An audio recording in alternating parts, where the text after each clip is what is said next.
Mesdames et messieurs, bonjour. C'est un plaisir pour moi de prendre les rênes de cette émission pour cette toute nouvelle saison. Je vous rassure, hein, l'ambiance sera totalement détendue parce que les sujets à venir au cours de cette saison sont encore beaucoup plus fun. Cela veut dire qu'il y aura, je vous informe déjà qu'il y aura un léger changement dans le synopsis de cette émission. Vous aurez le temps de le constater à travers les nouvelles rubriques que nous allons insérer. Comme ce n'est que le début, nous allons le faire de façon très progressive. Alors, pour vous briefer très rapidement, les lundis, eh bien, nous parlerons santé, bien-être, tout ce qui tourne autour. En tout cas, les mardis, ce sera un mélange de thématiques, environnement, entreprise, développement personnel. Mais à partir de mercredi, là, ça va vous plaire encore plus. Nous allons parler de la famille, du couple et bien évidemment de la sexualité. Voilà un peu ce qui nous attend pour cette nouvelle saison. Alors, l'équipe de l'animation, à part Brunel qui a été appelée à d'autres missions, n'a pas vraiment changé. Je suis ou je serai avec Modeste de Soutogbe, fidèle au poste. Bonjour, avec son foulard multicolore. Bonjour Zéla Toboula et bonjour amis téléspectateurs. C'est ça que vous allez bien? Très bien la Le pleine repos, forme. le repos, le repos. Vous êtes bien reposé? Oui, très bien. Parce que là, le rythme sera beaucoup plus accéléré. On essaie quand même de tenir. Voilà. Alors, mesdames et messieurs, il faudrait que je dise déjà pour le thème en débat aujourd'hui, nous allons parler d'une maladie qui touche certains enfants depuis leur formation dans le sein de leur mère. On a célébré d'ailleurs la journée dédiée à cela le 21 mars dernier. Il s'agit de la trisomie 21. Eh bien, les enfants affectés sont généralement identifiés par leur retard de croissance, le physique un peu particulier.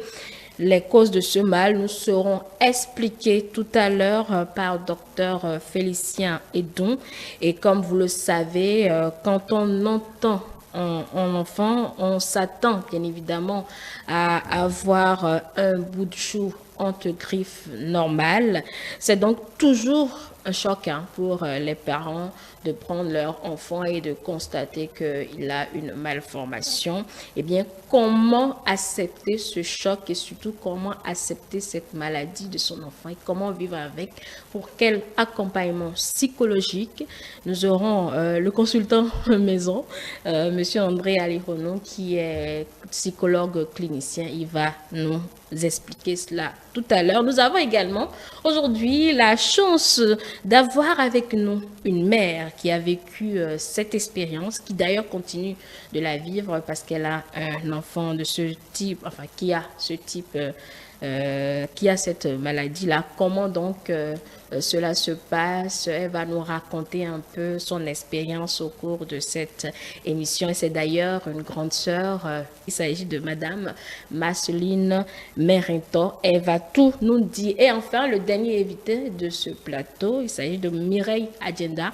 Elle nous a envoyé par l'ONG Chrysalide. C'est une organisation non gouvernementale qui accompagne ces enfants-là, autant autistes que trisomiques. Comment cela se fait pour leur épanouissement dans la société afin que ces enfants même acceptent leur maladie? Eh bien, elle va nous l'expliquer. Bon, il faudra que je le précise. Trisomie, est-ce une maladie? Est-ce une malformation? Est-ce un handicap? C'est docteur Edo qui va nous édifier, ou bien Modeste de Soutogbe. Oui, c'est vrai, nous ne connaissons pas grande chose de la maladie, la trisomie. On parle des chromosomes, mais c'est vrai, on l'a appris au cours du cursus scolaire, surtout en terminale. Même là, moi, je ne me rappelle plus de grandes choses. J'espère que le docteur va quand même essayer de clarifier certaines choses. Voilà, donc, sans transition, on passe au mot du jour, évidemment, qui est la trisomie, simplement. Voilà.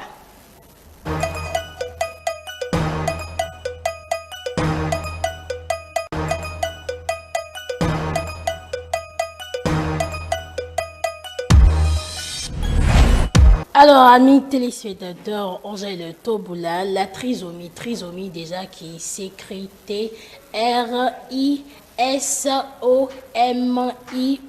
la trisomie qui est un nom commun féminin. Alors, la trisomie, on le disait, c'est une anomalie chromosomique caractérisée par le fait d'une paire chromosomique remplacée par 3 chromosomes. Les Mongoliens possèdent 47 chromosomes Au lieu de 46, les chromosomes supplémentaires étaient un autosome. Il s'agit d'une trisomie résultant probablement d'un non-dysfonctionnement des deux chromosomes homologues dont un des gamètes de l'un des parents. Alors, il faut aussi rajouter que la trisomie, qui est une anomalie chromosomique, avec la présence d'un chromosome A3 exemplaires au lieu de 2 dans toutes les cellules. Et déjà, pour parler de la trisomie, on peut toucher toucher n'importe quel chromosome, mais les plus fréquents sont la trisomie 21, la trisomie 18 et la trisomie 13. En fait, c'est de façon aléatoire, si je dois résumer. De toutes les façons, docteur Edou va nous préciser tout à l'heure toutes les informations qu'il y a à savoir autour de la santé. Vous l'avez compris, aujourd'hui, nous parlons santé pour aller à la découverte de cette maladie. Et comme je vous le disais, la journée dédiée à cela a été célébrée le 21 mars dernier. Alors, merci à vous, Modeste. On va vous retrouver tout à l'heure. Il y a encore à dire là-dessus. Simplement rajouter que le mot trisomie a été créé par le professeur Jérôme Lejeune, qui est composé de tri qui signifie simplement 3 et de zome qui signifie la chromosome, simplement, ou les chromosomes. D'accord. Alors, on va installer le plateau pour les débats. On aura 1h30 d'échange parce que c'est un sujet qu'il faudrait vraiment décortiquer pour mieux comprendre, cerner la chose, et afin de mieux accepter ces enfants que nous rencontrons, que nous ne comprenons toujours pas parce que ce sont des enfants à besoins spécifiques et que ce sont des enfants autant normaux, toujours en griffe que les autres. Donc, on y va pour mon plateau de spécialistes, de témoins, parce qu'aujourd'hui, il n'y aura pas de spécialistes, c'est un thème assez, je vais dire, scientifique. Donc, il faudrait que tout le monde, le médecin va nous donner des détails et également ceux qui travaillent à l'épanouissement de ces enfants atteints pourront également donner leur expérience sur ce plateau. Donc, ce ne sera pas ensemble, ce sera pas de façon dispersée, non, on va le faire tous ensemble. Donc, à tout de suite.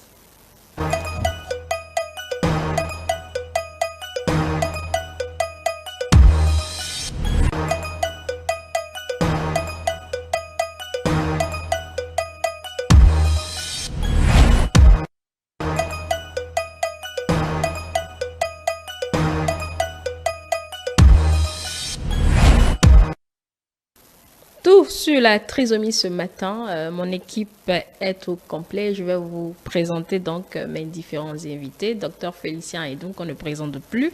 Bonjour docteur. Bonjour. Madame Mireille Adjenda, comme je vous le disais, représente sur ce plateau l'ONG Chrysalide. Elle va mieux nous expliquer comment cette organisation travaille à l'épanouissement de ces enfants atteints de la trisomie. Madame Mireille Adjenda, bonjour. Bonjour madame. Bonne arrivée chez nous. C'est la première fois. C'est vrai que nous descendons, on va aller voir un peu vos activités, mais c'est la première fois sur ce plateau. Je pense oui. Voilà, j'espère que ça va vous plaire. Alors, le consultant maison, psychologue clinicien, bonjour André Aliron. Bonjour Angèle. Bonne arrivée. Prêt pour cette nouvelle saison, j'espère? Oui, bien sûr. Voilà, merci. Et comme je le disais, Madame Marceline Merintor, elle va nous raconter sur ce plateau son expérience. Bonjour, chère consoeur. Chère grande sœur. Bonjour. Bonne arrivée. Merci. Voilà. On parle de la trisomie aujourd'hui, mais avant d'aller beaucoup plus en détail sur les manifestations, les symptômes, etc., nous allons comprendre la maladie. Et qui de mieux pour dire comment ils vivent cette maladie. Nous irons à la régie et suivre quelques enfants que nous avons pu interroger rapidement.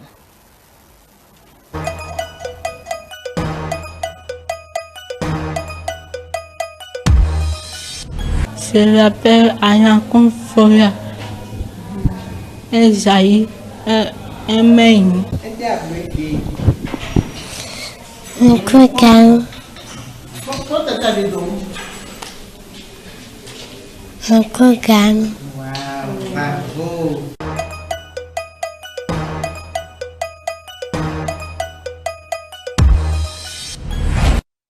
Voilà, c'était là quelques enfants que nous avons interrogés au niveau de l'ONG Chrysalide. Vous allez suivre les responsables tout à l'heure. Docteur, vous avez la parole.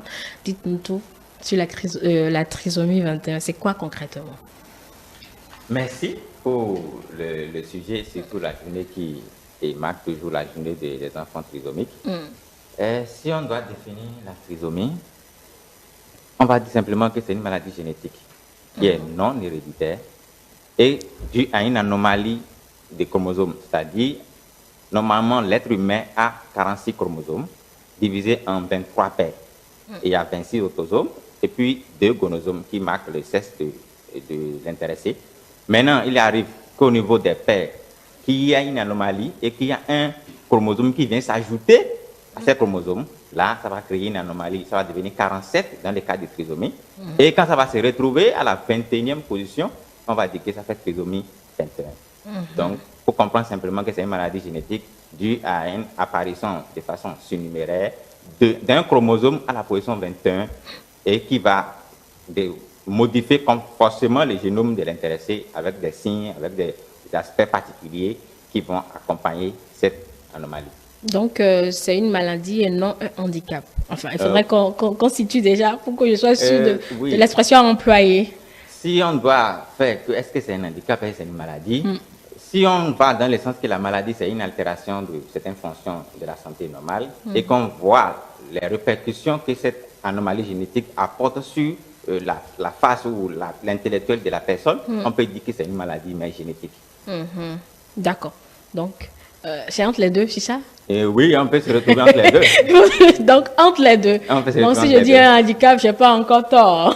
Si je dis c'est une maladie. Ok, d'accord. Une maladie qui nous handicape. D'accord, je vais y arriver. Alors, docteur, pourquoi ils sont souvent physiquement très reconnaissables? Quand je disais que c'est une anomalie qui va forcément avoir un impact sur la personne même, c'est là vraiment que ça se manifeste, que ça montre vraiment les signes. Donc, ça montre un aspect d'abord qui est général, et après, on va venir sur les atteintes au niveau d'autres organes qui peuvent s'accompagner. Alors, lorsque vous prenez ces enfants, c'est déjà dès la naissance qu'on commence par faire le constat, qu'on commence par de façon. C'est pour ça que quand l'enfant naît, il faut toujours que l'enfant soit examiné à la naissance. Parce que c'est depuis la naissance qu'on commence par faire des remarques, des petites remarques qui nous permettent de dire attention, il se pourrait. Et qu'il faut aller jusqu'au cardiotypage pour pouvoir confirmer ou pas. Alors d'abord, quand vous voyez l'enfant, quand il naît, souvent ce sont des enfants qui sont souvent apathiques, c'est-à-dire qui n'arrivent pas du tout à se mobiliser. Ils sont comme si c'était fatigués. Et ils pleurent rarement, ces enfants-là. Donc, on commence par se poser des questions, mais pourquoi l'enfant n'est pas aussi réactif comme les autres enfants qui pleurent, qui crient quand il naît? L'enfant, là, généralement, il est souvent là, tranquille, il pleure rarement.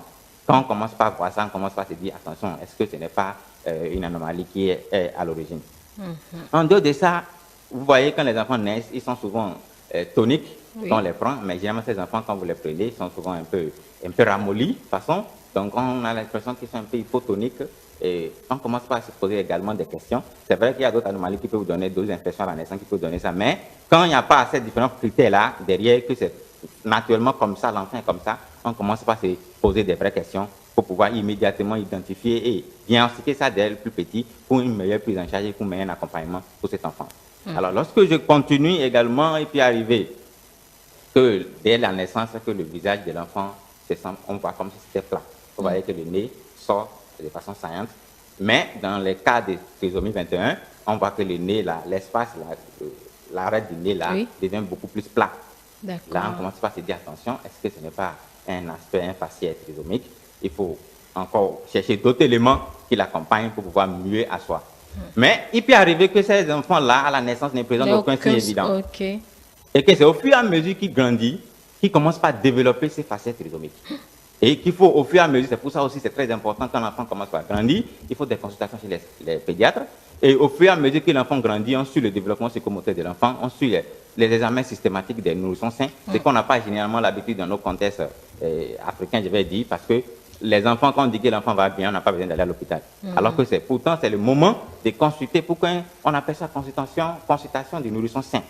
Ça nous permet de voir le développement, d'accompagner l'enfant, de voir comment l'enfant grandit. Et s'il y a une anomalie, là, on pourrait facilement détecter ces genres d'anomalies et commencer par orienter les meilleurs examens ou meilleures prises en charge pour éviter que cela impacte le développement de l'enfant après. D'accord. Alors, vous allez vous en arrêter là. D'accord. Pour que je demande à Madame Merinton si elle se retrouve un peu dans toutes vos explications. Vous m'avez confié que vous avez aussi un enfant malade du genre. Alors, racontez-nous un peu votre expérience, Madame Marceline Merinton. Moi, j'ai eu un enfant autiste. D'accord. Il a 23 ans. Ça a été difficile pour moi de comprendre parce que l'enfant a grandi. Il grandissait sans pouvoir parler comme les autres, sans pouvoir marcher comme les autres à temps. Il a des retards et on ne pouvait pas savoir ce qu'il avait. On avait consulté des grands spécialistes pour comprendre, mais on ne savait pas ce qui se passait. Et c'est quelqu'un qui m'a juste demandé d'aller à la chrysalide. Et là, c'est là que j'ai su que mon enfant est autiste. Parce que mon enfant ne pleure pas, il ne tombe pas malade, il n'est pas comme les autres. Et il fallait que je comprenne. Et voilà, c'est à la chrysalide que Madame Claudine Lawson, c'est elle qui m'a dit, mais votre enfant présente des signes d'autisme. Je dis, mais qu'est-ce que c'est que l'autisme? Qu'est-ce que c'est que je ne comprends pas? D'accord. Mais avant ça, vous savez, les enfants sont rejetés. Parce qu'on dit, mais ça, c'est une malédiction. Qu'est-ce que tu nous as fait comme enfant? Je regarde la Vous société. êtes rejeté, vous êtes... on n'aime pas trop s'approcher de l'enfant et tout. Parce qu'on ne le comprend pas, On ne en comprend fait. pas, en fait. Parce que la société, que ce soit un enfant autiste, que ce soit un enfant trisomique, ces enfants sont traités comme des torosous. Oui, en fait, ils sont tout de suite marginalisés. Marginalisés, voilà. D'accord. En fait, la question que je voudrais encore poser, c'est de savoir si, est-ce que vous l'avez senti depuis la grossesse ou bien c'est à la naissance que vous avez fait le constat? En fait, comment le processus de la grossesse s'est déroulé? C'était normal et puis c'est après la naissance de l'enfant que vous avez constaté? J'ai eu une grossesse très suivie, une grossesse normale. J'ai pas eu de stress, j'ai pas eu de problème. Tout s'est très bien passé. J'ai été entourée par mes parents, par mon mari. Tout s'est bien passé. Et j'ai accouché. C'est vrai que j'ai fait un long travail. Ok. J'ai fait un long travail, mais j'ai accouché, pas par césarienne, normalement. Et voilà. L'enfant a commencé par grandir. C'est vrai que c'est un enfant très... Pour moi, c'était un enfant très sage parce qu'il ne pleurait pas beaucoup. C'est d'ailleurs même beaucoup de moments pris pour que les enfants ne pleurent pas beaucoup. Mais... Il mange, il dort, il ne m'inquiète pas. Mais seulement, je le sens absent. Je le sens... Quand tu l'appelles, c'est comme s'il n'est pas là. Il ne te répond pas. Mais je me suis dit que bon, c'est pas grave. De toutes les façons, j'ai un enfant sage. Et puis, il est mignon en plus. Madame Agenda peut le dire. Ils sont toujours mignons, ces enfants. C'est vrai que le vôtre, il est autiste, mais là, on parle de trisomie. Ce sont deux maladies quand même qui se rejoignent plus. Moi, je parle sous le contrôle du médecin qui aura la parole tout à l'heure. Mais puisque la chrysalide est indexée dans ce processus-là, il faudrait d'abord donner la parole à Madame Mireille Agenda pour nous dire un peu comment cela se fait. Parce que Madame Merinton a d'ailleurs d'abord été à la chrysalide pour qu'on lui diagnostique ce symptôme à son enfant.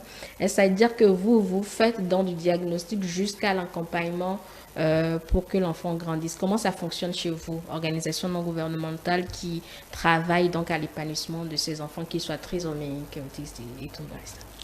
Alors, généralement, le diagnostic est le fait de plusieurs spécialistes.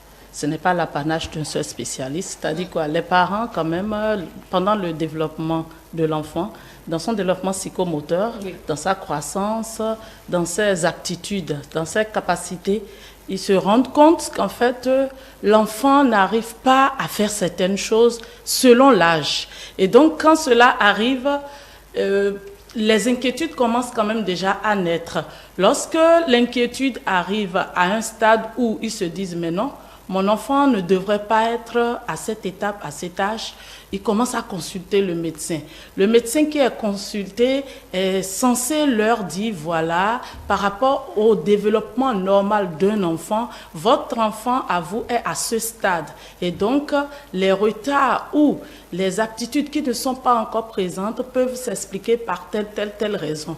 Malheureusement, dans le cas des les enfants qui ont une déficience intellectuelle, parce qu'il s'agit surtout de ça lorsqu'on parle de trisomie 21 ou lorsqu'on parle d'autisme dans certains cas généralement. Bon, dans la majorité des cas, l'autisme est souvent... l'une des conséquences de l'autisme peut être également la déficience intellectuelle.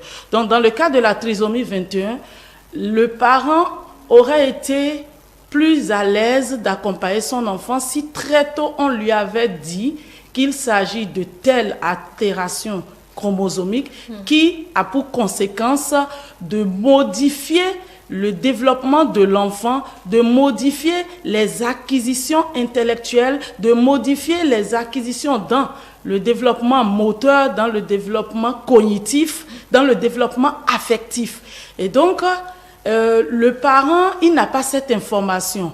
Et lorsqu'il se retrouve généralement à envoyer son enfant à l'école, c'est à ce moment que les problèmes d'apprentissage se font voir. L'enfant n'arrive pas à mémoriser. Déjà, il n'arrive pas à traiter toutes les informations qui lui parviennent du fait qu'il a certainement une altération auditive, une altération visuelle, une altération au niveau des capacités cognitives à pouvoir retenir les informations, comprendre, traiter l'information et rendre la réponse attendue. Donc, l'enseignant qui reçoit cet enfant commence par faire savoir aux parents, il y a quelque chose qui ne va pas, l'enfant ne comprend toujours pas. Et c'est là les parents se rendent compte qu'en fait, leur enfant ne fera pas son parcours scolaire comme tous les autres enfants. C'est ce qu'on appelle les enfants à développement atypique. Et donc, parfois, malheureusement, ces enfants sont victimes de violences. C'est-à-dire quoi? Les camarades, déjà en voyant leur apparence physique différente de la leur, commencent à se moquer. En fait, c'est pratiquement du harcèlement. Ils commencent à les harceler. Donc, ce n'est pas un environnement qui aide cet enfant à être maintenu dans le système scolaire. Et le système est encore fait de sorte que c'est l'institutrice qui s'en va se plaindre au corpus pour dire que non, cet enfant, il retarde l'évolution de la classe et que le mieux, c'est que le parent aille l'amener dans une école spécialisée. Malheureusement, il n'y a pas d'école spécialisée en ce sens au Bénin pour pouvoir accueillir tous ces enfants. Ça, il faut se le dire.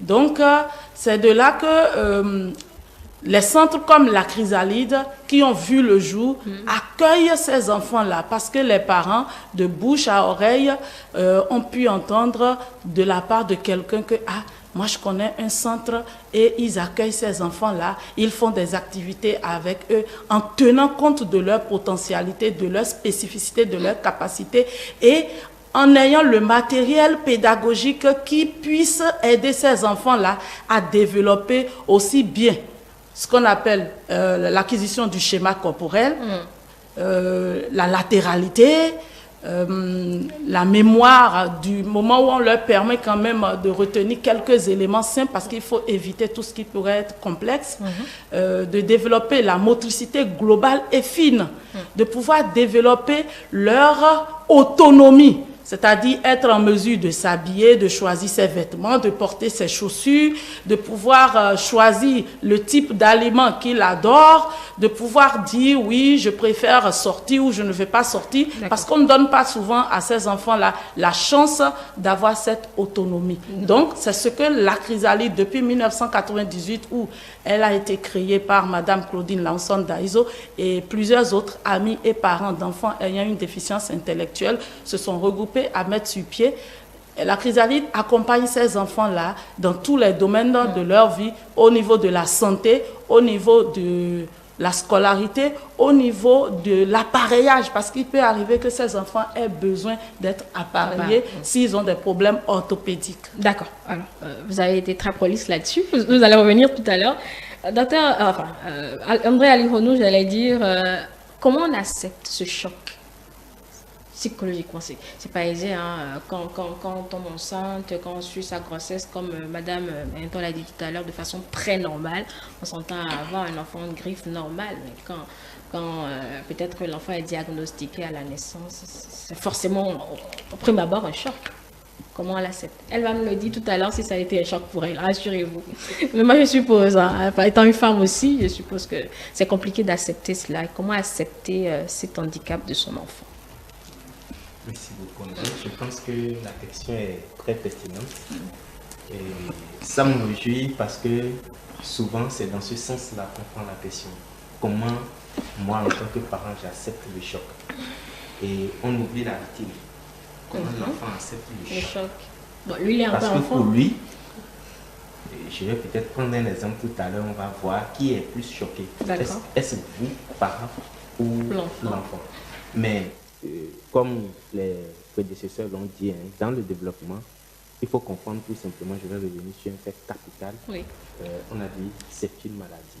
Le docteur a bien expliqué. C'est une maladie. C'est pas de la faute des parents, c'est pas de la faute de l'enfant, et mieux encore, c'est pas une malédiction. C'est pas un mauvais sort qu'on a jeté à la famille, au père ou à la mère, au grand-père qui s'est retrouvé sur l'enfant. C'est pas du tout ça. Et l'enfant, malheureusement, a hérité d'une anomalie.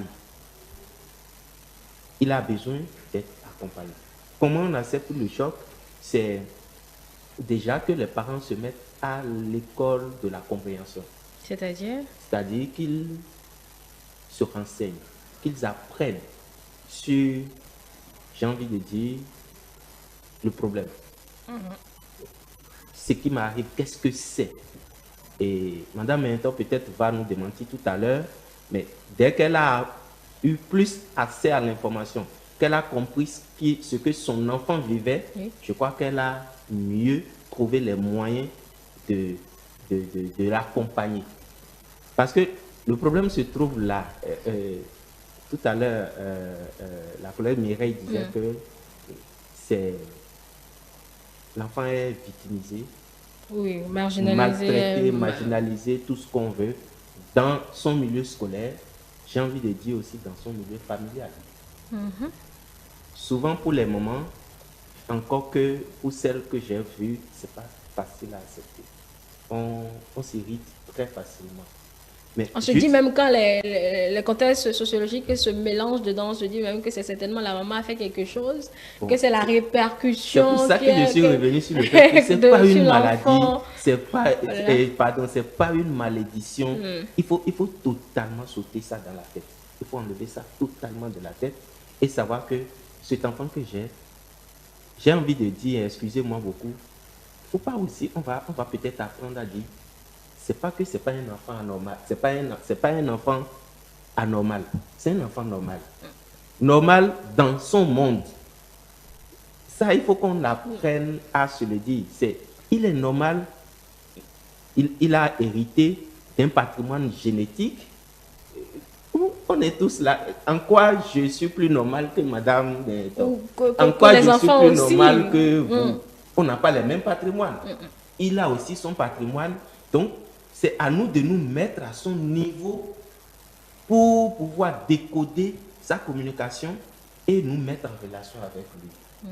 Je disais tout à l'heure, je vais donner un exemple simple aux parents et à l'entourage pour comprendre un peu.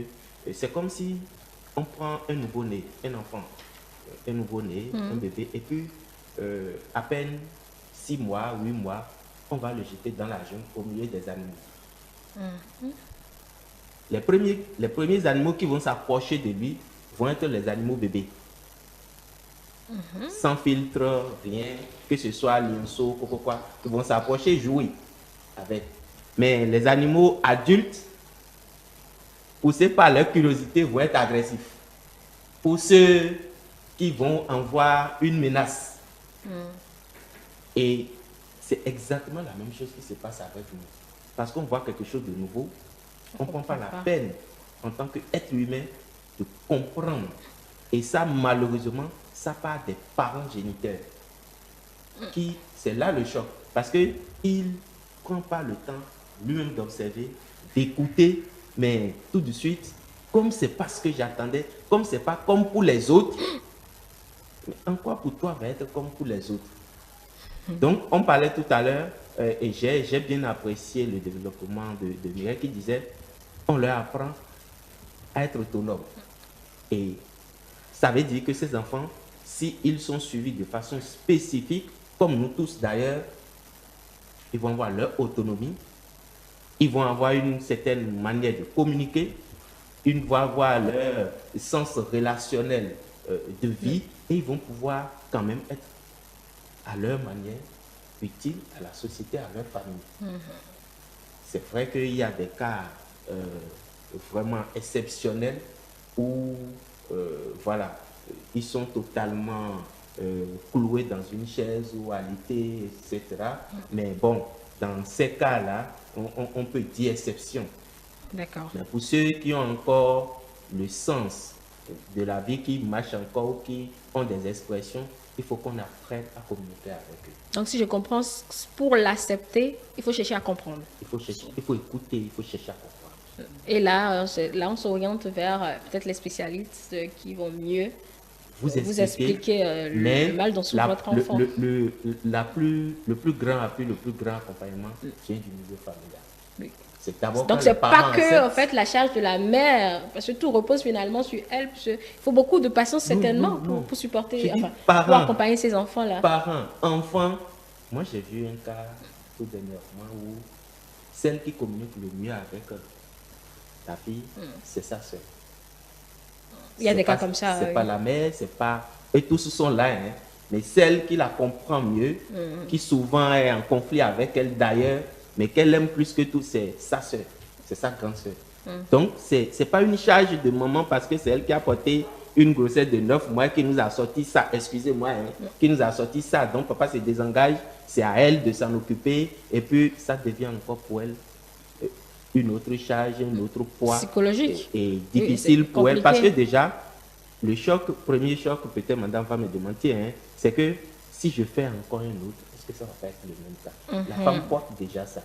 Donc, elle a besoin de l'homme pour accompagner.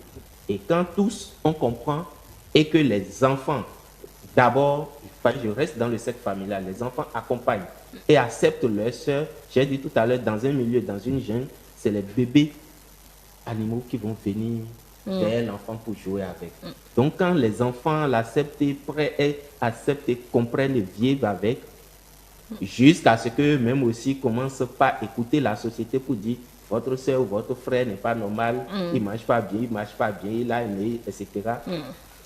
C'est malheureusement ça. D'accord. Alors, j'ai bien envie de donner la parole là tout de suite à Madame Merinton pour qu'elle nous situe. Mais si je fais ça, ça va devenir un débat entre Monsieur Alironeux et Madame Merinton. Donc, je ne vais pas commettre cette erreur. Je donne d'abord la parole au docteur Félicien Edou pour demander pourquoi cela ne se détecte pas depuis peut-être la grossesse. Je ne peux pas dire la conception, il faut la migration et tout, si je me réfère à mes cours de biologie, mais depuis déjà la grossesse, le temps de grossesse, le suivi justement de cette grossesse-là, pourquoi cette anomalie n'est pas détectée ou bien elle est détectée selon les cas?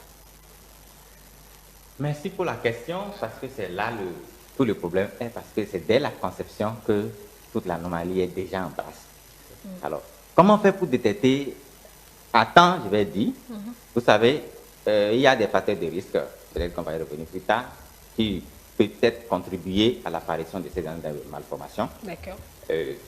Dans certains pays plus développés, à un certain âge, si vous tombez enceinte, on vous propose systématiquement un test anténatal.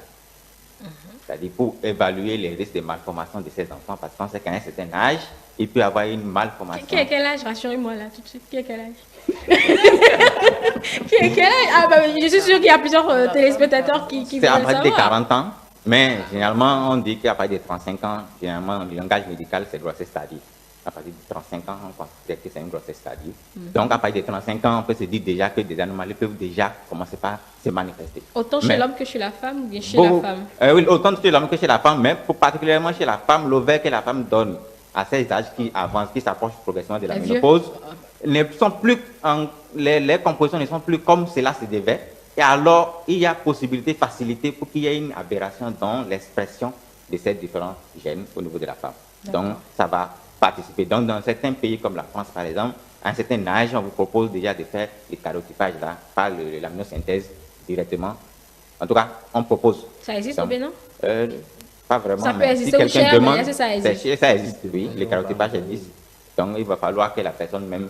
C'est ce qu'on fait généralement, par exemple, dans les cas de panocitaires, que l'enfant se forme dans le ventre. On peut déjà anticiper et connaître l'état de l'enfant dans le ventre et savoir s'il faut laisser poursuivre la grossesse ou bien carrément il faut l'interrompre selon la croyance ou les considérations socioculturelles de celle qui est enceinte.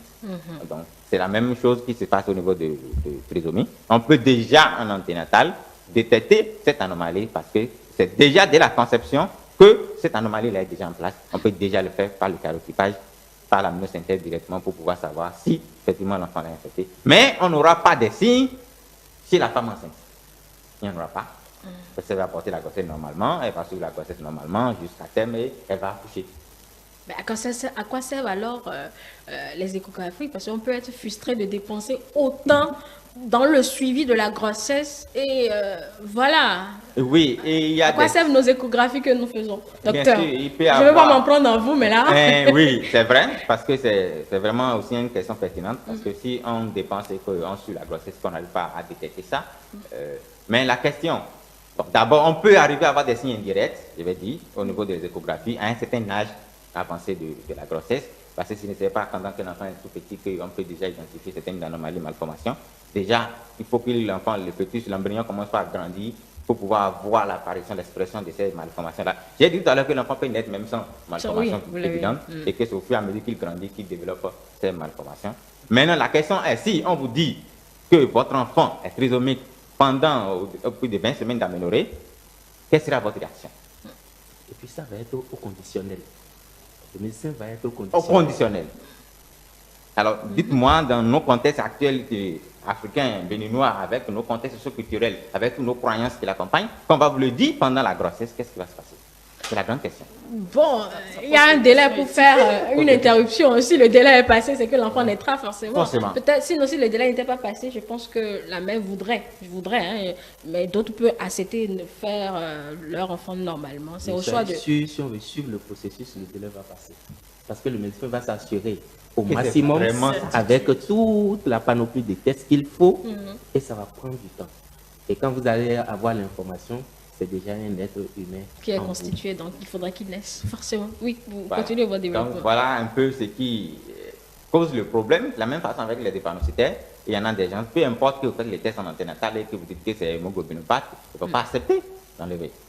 Il y en a qui vont accepter, il y en a qui ne vont pas accepter. Mais c'est des tests qui coûtent extrêmement cher.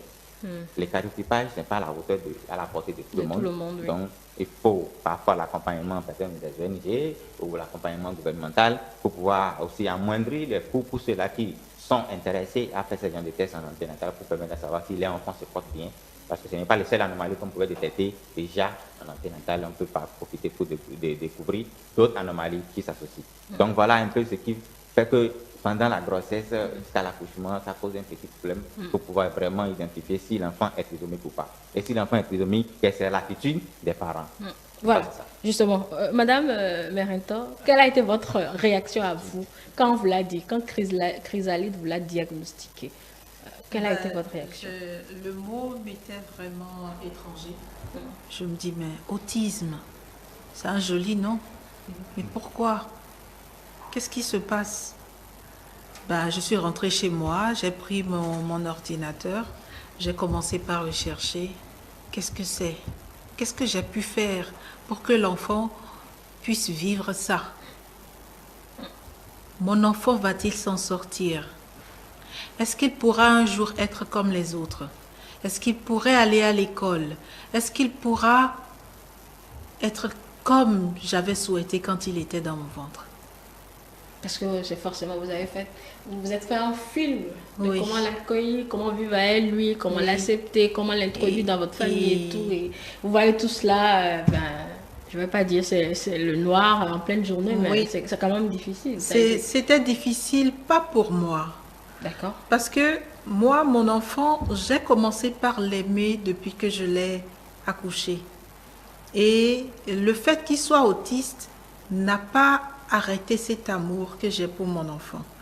Et j'ai eu plutôt pitié de mon enfant. Je me suis dit, mais est-ce que la société va vraiment accepter mon fils comment est-ce que je peux faire pour que mon fils puisse être comme les autres?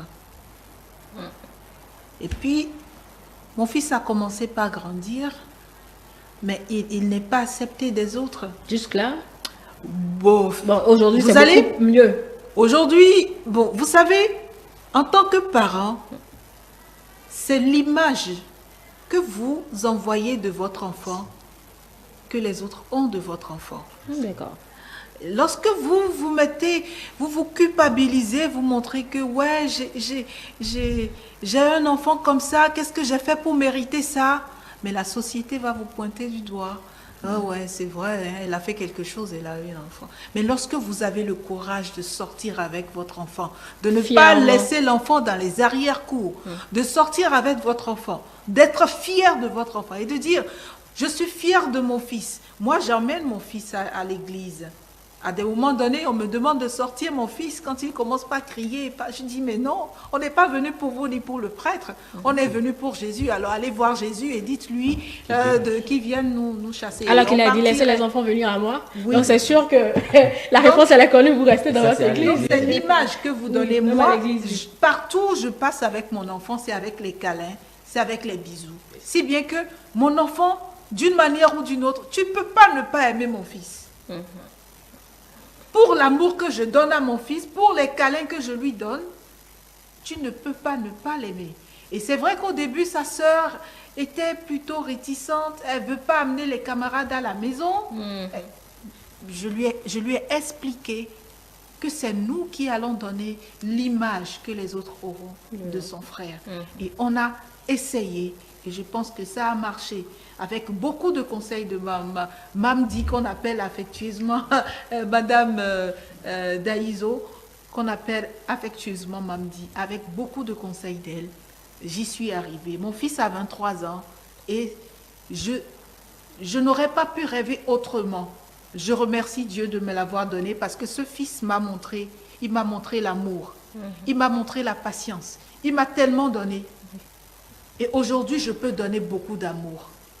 Et ces mamans se disent, je suis malchanceuse. Moi, je suis chanceuse d'avoir eu cet enfant. Pourquoi? Parce que n'importe qui ne peut pas avoir un enfant comme ça, un enfant trisomique, un enfant autiste. N'importe qui ne peut avoir cet enfant si Dieu n'a pas jugé que tu es rempli autant d'amour pour garder cet enfant.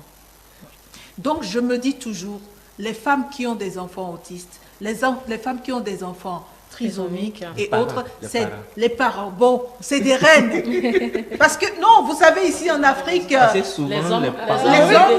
C'est ma prochaine question, justement. Quel a été cet accompagnement? Vous avez parlé de votre fille qui a été un peu réticente au début. Oui. Quel a été cet apport du père de l'enfant? Comment avez-vous géré? Est-ce qu'au début, c'était facile? Déjà que vous-même, il vous a fallu du temps pour l'accepter, comprendre, l'intégrer, accepter. Donc, comment cela s'est fait? Ben lui également, au début, il ne comprenait pas ce qui se passait. On allait de spécialiste en spécialiste, il dépensait beaucoup. Ben c'est quand même son fils. Son fils est né. Donc, il dépensait beaucoup. Et finalement, il a compris que bon, c'est ça. Il a quand même, d'une manière ou d'une autre, paniqué. Mais cela ne l'a pas empêché d'aimer son fils. Et j'aimerais que tous les hommes puissent aimer leur fils comme il le. Je vais vous revenir tout à l'heure. Normalement, c'est le tour de Madame Adjenda. Mais docteur, rapidement, on va faire une petite précision. Pourquoi autistes et puis trisomie qui sont souvent ensemble?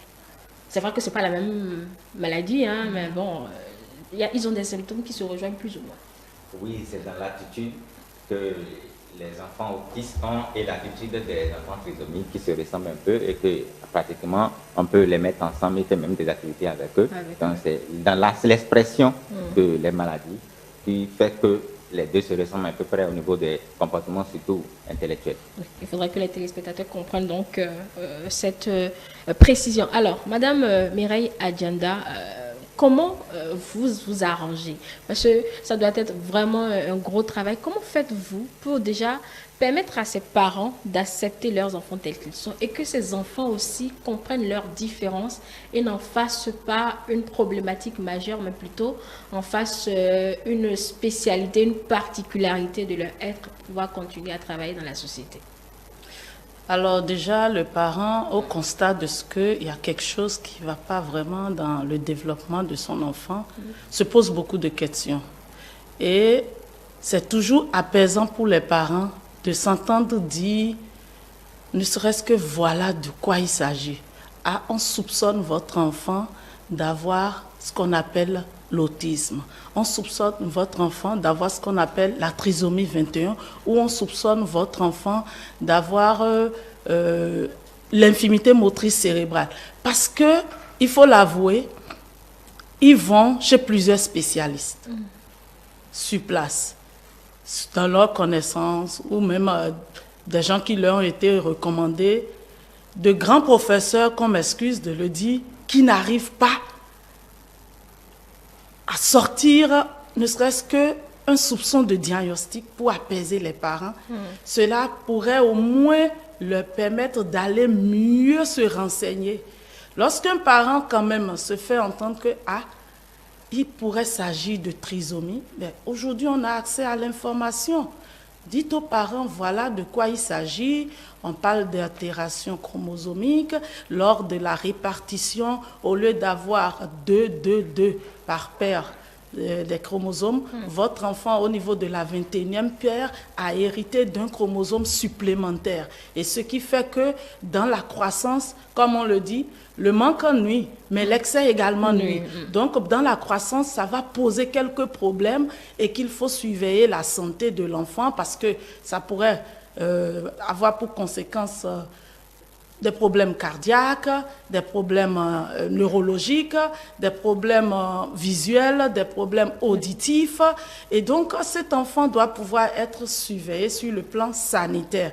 Et voilà comment nous aussi, on procède. On donne aux parents, lorsqu'ils viennent, sans pour autant avoir accès aux batteries d'examens qu'on exige des psychologues, puisque nous, notre formation n'est pas allée jusqu'à ce niveau encore, au moins les informations qu'on a, les petits tests qu'on a à notre niveau nous permettent quand même déjà de donner ne serait-ce qu'un début de diagnostic aux parents, de dire aux parents, oui, voilà ce qu'on soupçonne.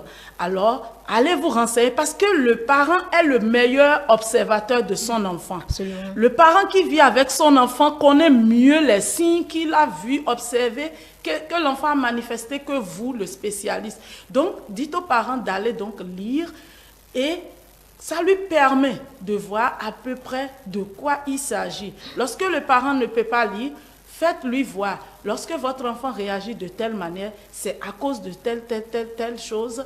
Et donc, ce n'est pas lié à votre comportement forcément, ni à vos croyances, ni à quelque chose que vous aurez fait et qui serait une punition et raison pour laquelle vous avez ce type d'enfant. Non, c'est parce que justement, il y a eu une erreur au niveau des gènes et l'enfant emporte juste les conséquences. Est-ce que c'est vraiment donc, une erreur? Il faut c'est le créateur, c'est pourquoi c'est comme erreur, ça. C'est dans la distribution normale des gènes. Mais voilà...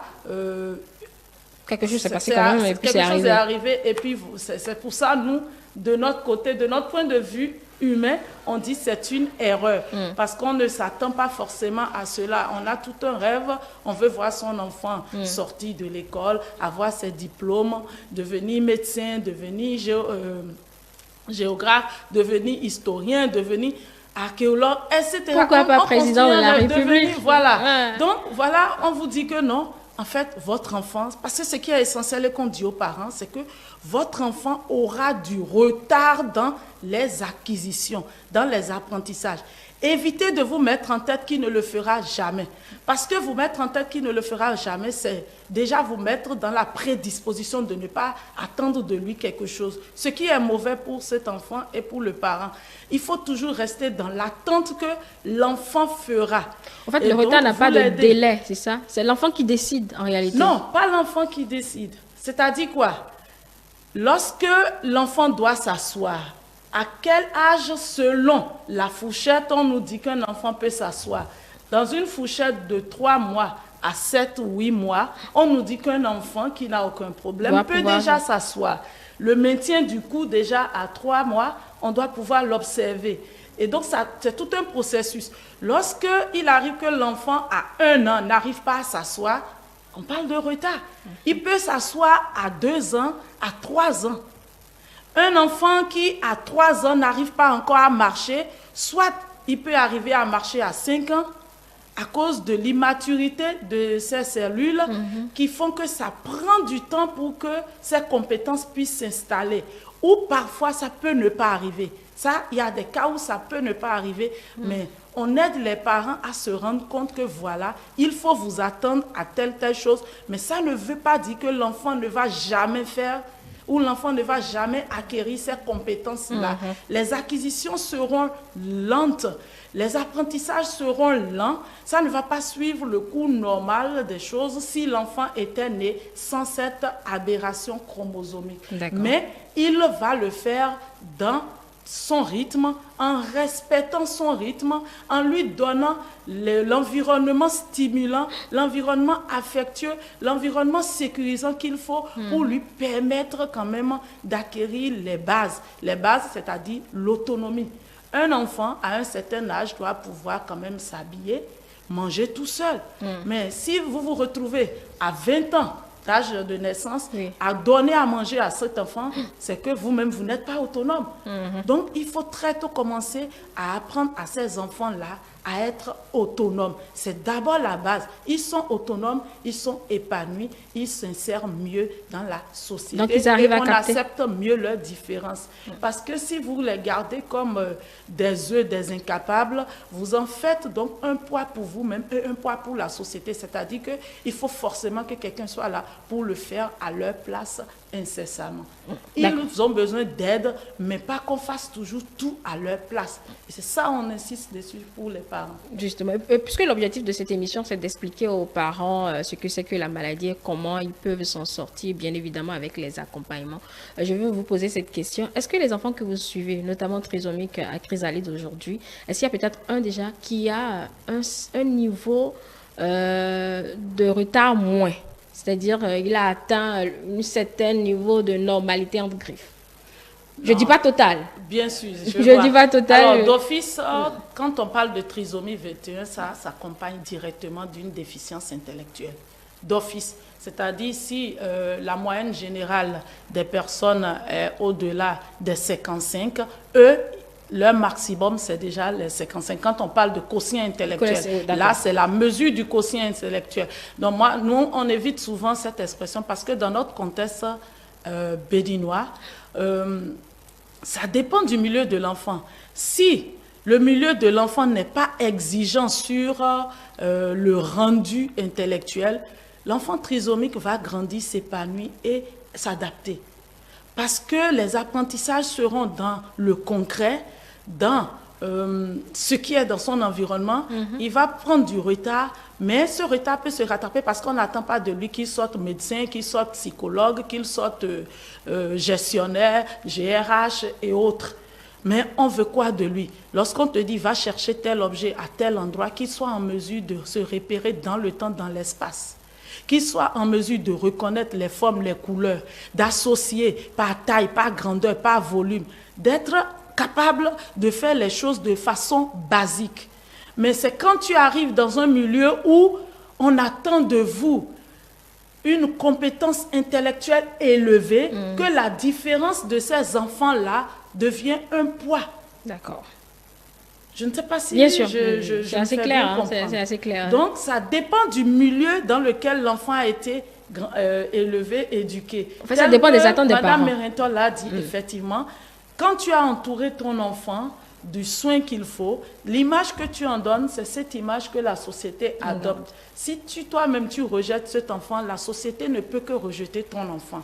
Mais si toi-même, tu fais en sorte de t'imposer et d'imposer ton enfant, la société fait avec, parce que l'homme est un être qui s'adapte. Absolument. Monsieur Alihonou, comment on fait pour gérer ce regard de la société justement sur sa progéniture? T'as entendu? Je pense que c'est déjà tout dit. Et Madame Mento ici présente, vraiment pour son témoignage, moi je la félicite. Et je pense que c'est l'école que les parents responsables ou ayant un enfant voilà, dans ce genre. Oui, avec cette maladie, il doit aller à cette école-là. Parce que il faut dire tout simplement, nous on dit que tout être humain est régi par deux sphères.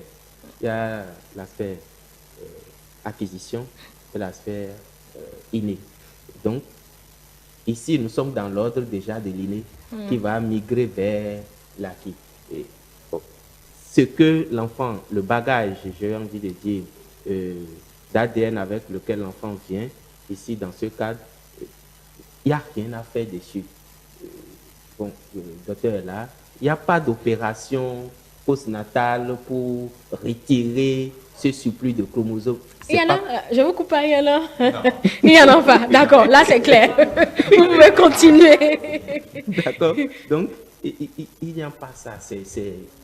Maintenant, ce qui reste, parce que l'inné, c'est clos. Oui, on ne peut rien faire. Il n'y a plus rien. C'est comme un grain de beauté, vous ne pouvez pas l'enlever. Ce qui reste, c'est la fenêtre ou l'aspect acquisition. Et l'acquisition se fait dans un environnement. Et quelle va être la disposition de cet environnement pour permettre à cet individu d'évoluer correctement selon ses moyens? Si la société accepte que les enfants, entre guillemets, dits normaux, peuvent évoluer selon leur rythme. Personne n'a jamais, aucune étude n'a démontré que tous les enfants, à partir de 3 ans, 2 mois, ils doivent s'asseoir. À partir de 8 mois, 2 jours, ils vont pouvoir marcher. Non. Chaque enfant, il va avec son rythme, en fait. Oui.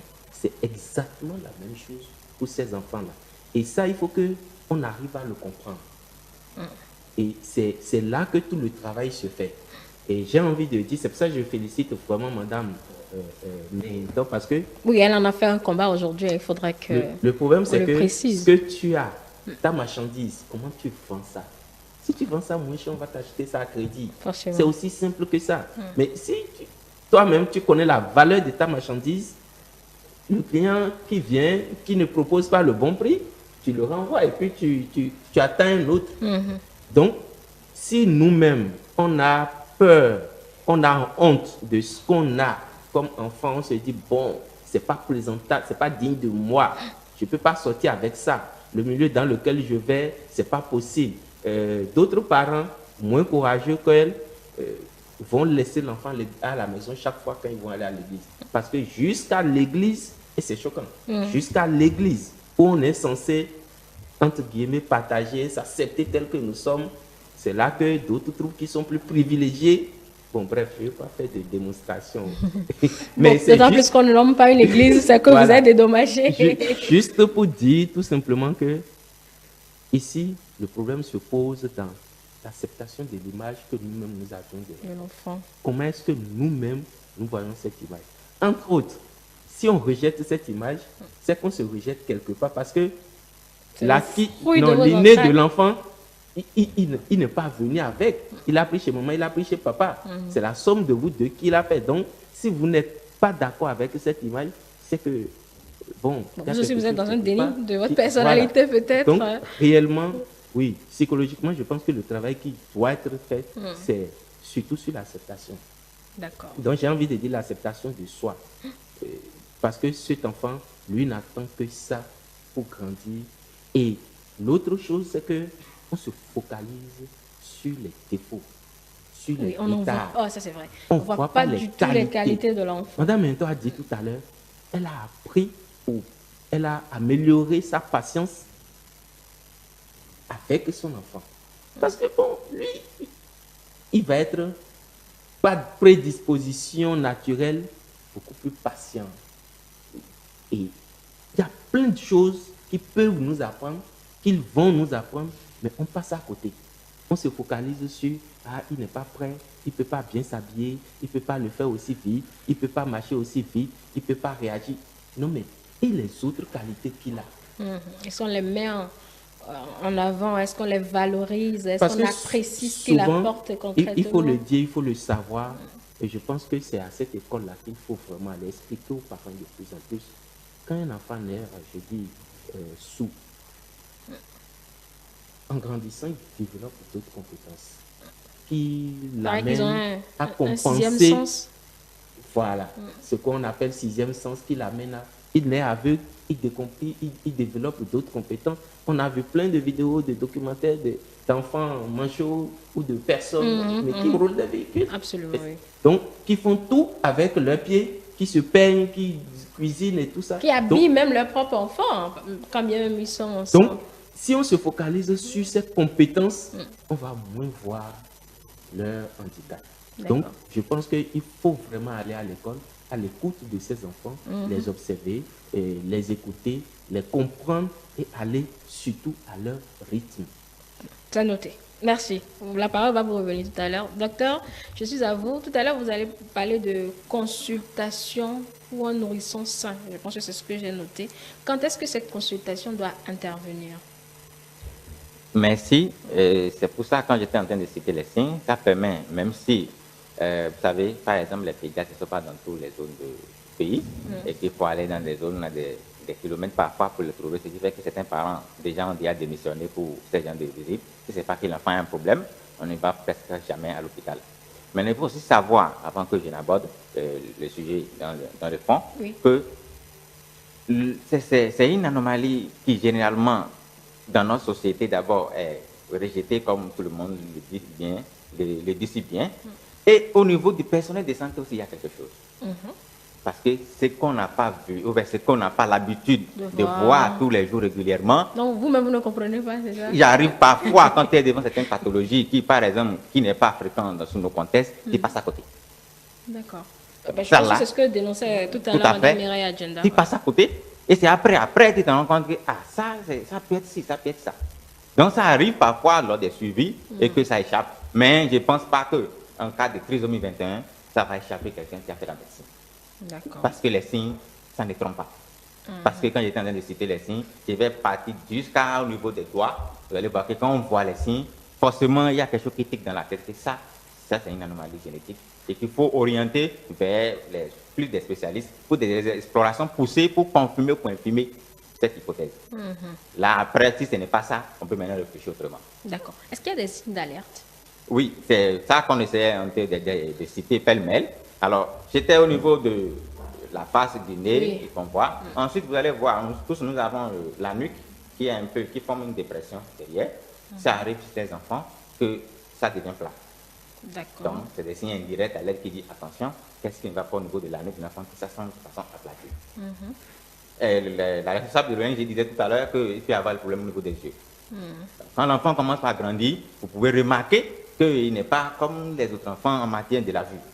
Là, il faut commencer par se poser des questions, ou bien entendre, ça pose un problème. Il faut commencer par se poser des questions. Et ça, il faut que l'enfant soit suivi dès le bas âge, progressivement, pour pouvoir noter ces différentes anomalies. Mais si un enfant n'a pas été suivi, que c'est à 9 mois, 1 an, il vient pour la première fois, c'est souvent difficile pour celui qui voit l'enfant pour la première fois de pouvoir détecter ce qui arrive à l'enfant depuis le bas âge. Quand il le suit depuis petit, il voit comment l'enfant grandit, il peut vous dire que ça là, il y a un problème. Mais si vous ne consultez pas, vous ne faites rien et que c'est de façon ponctuelle, le spécialiste ou celui que vous voit, il peut ne pas avoir tous les signes d'un coup. Mais quand il voit l'enfant depuis le bas âge, c'est pour ça que j'en parlais de concentration. Il sait quand il y a une anomalie, il sait quand ça ne va pas. Alors si ça dépasse ses compétences, il passe la main à quelqu'un qui est encore plus doué dans le domaine pour continuer les explorations. C'est comme ça qu'on fonctionne dans ce sens-là. D'accord. Alors, en dehors de ça, il peut y avoir au niveau des doigts, peut paraître plus court, la main peut paraître plus large, et vous voyez au niveau des plis, des traits qui sont au niveau de la main, ça peut arriver qu'un seul trait de façon transversale. Ah, jusqu'à la main? Oui, jusqu'à la main. Et ça nous permet de dire, attention, qu'est-ce qui ne va pas au niveau de l'apparition de ces plis mammaires. Également au niveau du pied, vous voyez le premier orteil et le deuxième orteil. Et il y a le premier orteil qui fait souvent ce qu'on appelle l'allus varus. C'est-à-dire ça s'écarte de façon anormale. Donc il crée un espace beaucoup plus exagéré entre le premier et le deuxième orteil. Quand on voit ça en même temps, on dit, attention, il faut aller beaucoup plus poussé pour comprendre pourquoi il y a ces gens d'anomalie. Donc, au fait, quand l'enfant naît, on le scrute du début Du jusqu'à début la fin. jusqu'à la fin, de la tête jusqu'au pied, oui, aux orteils. Vous le faites toujours? Oui, toujours. Ah, En tout cas, pour ceux qui sont en pédiatrie, ils savent que c'est ça quand l'enfant sort immédiatement le premier jour et qu'on emmène l'enfant en pédiatrie, parce que moi, je travaille en Ceux pédiatrie. qui ont fait la médecine et qui sont pédiatriques. Et oui, qui ont fait la médecine, qui sont en pédiatrie, qui ont passé par la pédiatrie, justement, parce qu'il faut passer du temps en pédiatrie pour avoir ce réflexe-là. Parce que si vous ne passez pas beaucoup de temps en pédiatrie, ça passe facilement. Et c'est pour ça, parfois, même, il y a des trucs qu'on devait voir déjà quand l'enfant naît et qui a passé devant tout le monde et que c'est déjà l'enfant grandit déjà avant qu'on le voit et que c'est souvent déplorable. C'est pour ça il faut, je vais dire, la pédiatrie, c'est une spécialité particulière qui demande que vous soyez beaucoup plus apte dans toutes les spécialités. Parce que vous devez voir, vous devez détecter à temps pour pouvoir mener orienter vers d'autres spécialistes pour une meilleure prise en charge. Donc ça vous demande beaucoup plus le cerveau, de vigilance, de regard, parce qu'un simple regard, il suffit de détecter certaines anomalies chez l'enfant. Mais si ces attitudes-là qu'il n'a pas, ça va être difficile pour toi, c'est pas pour ça. C'est pour ça, c'est pas n'importe qui devient pédiatre. Emmenez vos enfants à la pédiatrie, c'est important. Parce que si le pédiatre lui-même déjà est moulé dans une croyance socio-culturelle, c'est là que je vais en venir. C'est là que je Donc, vais en un venir. pédiatre neutre, le psychologue y tient. Ah, oui, je vais y venir. Il y a des cas comme ça, Oui. lors des entretiens où les parents même se sont vus rejeter ce soupçon. La maman, pas plus tard qu'il y a 2 mois, elle fait un entretien. C'est une jeune fille, elle n'a même pas encore 5 ans. À la naissance, la maman a déjà dit le trait de son enfant n'est pas identique. Elle a déjà eu d'autres enfants, mais on lui a dit non, parce que justement, les traits n'ont pas été visibles très tôt. Il a fallu que l'enfant ait 3 ans avant qu'il ne lui confirme ça. Mais elle avait déjà les soupçons. Vous voyez le temps que ça a mis?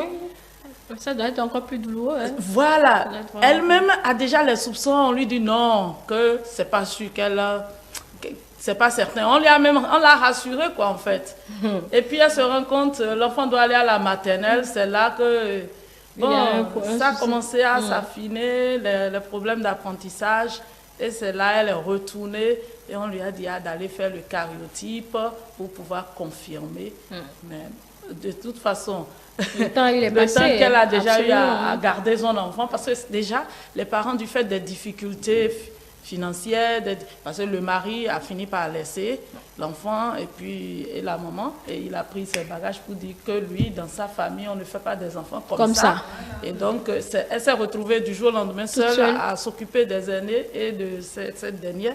Et donc, c'est déjà un contexte difficile, prendre en charge cet enfant. Donc, aller à l'hôpital régulièrement et se faire refouler, c'est pas évident pour ses parents. Donc, comme il dit, quand on n'est pas habitué à le voir, oui, les parents, ils veulent bien, mais parce que l'imitation des moyens, ils veulent bien quand ils y aillent, qu'on leur dise oui, puisqu'ils sont en face d'un sachant. Pour eux, le sachant doit pouvoir leur dire automatiquement tout ce qu'ils veulent Absolument, entendre. c'est ce qu'on attend de sachant. Voilà. Il n'est pas médecin Et donc, il se voit spécialiste rejeter. que plus est pour Tu rien. es pressé, ton enfant, pourquoi tu viens tout le temps ici? Non, attends un peu, ça viendra. Mais le temps qu'on leur dit ça viendra, il y a des acquisitions ils auraient pu stimuler leur enfant autrement, ils auraient pu faire certaines choses pour rattraper un certain retard. Malheureusement, le temps passe, quoi. Quand vous êtes à la barre, Madame Mériton voulait en placer une.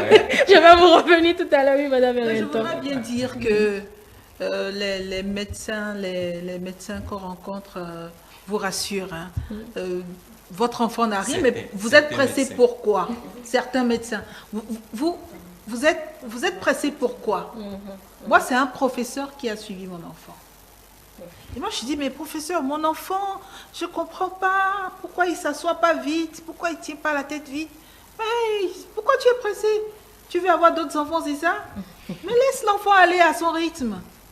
Bon, ça, Eh bien, ça s'est passé comme ça. Et après, vous avez même des spécialistes qui vous donnent des diagnostics à côté. Ils font dépenser inutilement. Vous ne pouvez pas vous imaginer un grand neurologue qui me dit, mais votre enfant, il a un problème au ventricule, je ne sais pas si c'est gauche ou si c'est droit. Et Ou au milieu. de toutes les façons, petit à petit, sa tête va commencer par grossir. Vous allez le perdre, hein, c'est dans pas longtemps, madame. Ah, on vous a dit ça? Oui, on me l'a dit. Les parents entendent tellement de choses. Moi, on me l'a Ils ont dit. trop de- Que vous allez le perdre, sa tête va grossir et finalement, vous allez le perdre. J'ai dit, c'est vrai ça? Moi, je ne vais pas perdre mon enfant parce que je l'aime. Parce que donc vous avez dû Aujourd'hui. faire une contre-consultation pour pouvoir, enfin, c'est pour dire un avis d'un Tout de autre suite. spécialiste. Tout de suite, mon mari était Ouais, parce que abattu. lui, il n'avait plus de mots, il ne savait plus comment... Pour lui, c'est que c'est le grand Ouais, neurologue qui a ouais. parlé. Donc, pour lui, il va perdre son fils. Et moi, je n'étais pas convaincue. La tête de mon fils ne va pas grossir. Et elle n'a pas grossi. Elle n'a pas grossi. Il a Mon fils a 23 ans. 23 ans, j'allais dire, donc il va super bien. Docteur? Oui. Si. Ça, je l'ai dit. Non. Oh, mais c'est un des témoignage, remarques- c'est un vécu qu'elle raconte là, c'est donc des du remarques, coup... bien fondées, parce que ça arrive parfois quand vous êtes devant certaines personnes qui sont peut-être ancrées trop dans la religion, par exemple, vous allez avoir du mal à être plus à l'aise avec eux.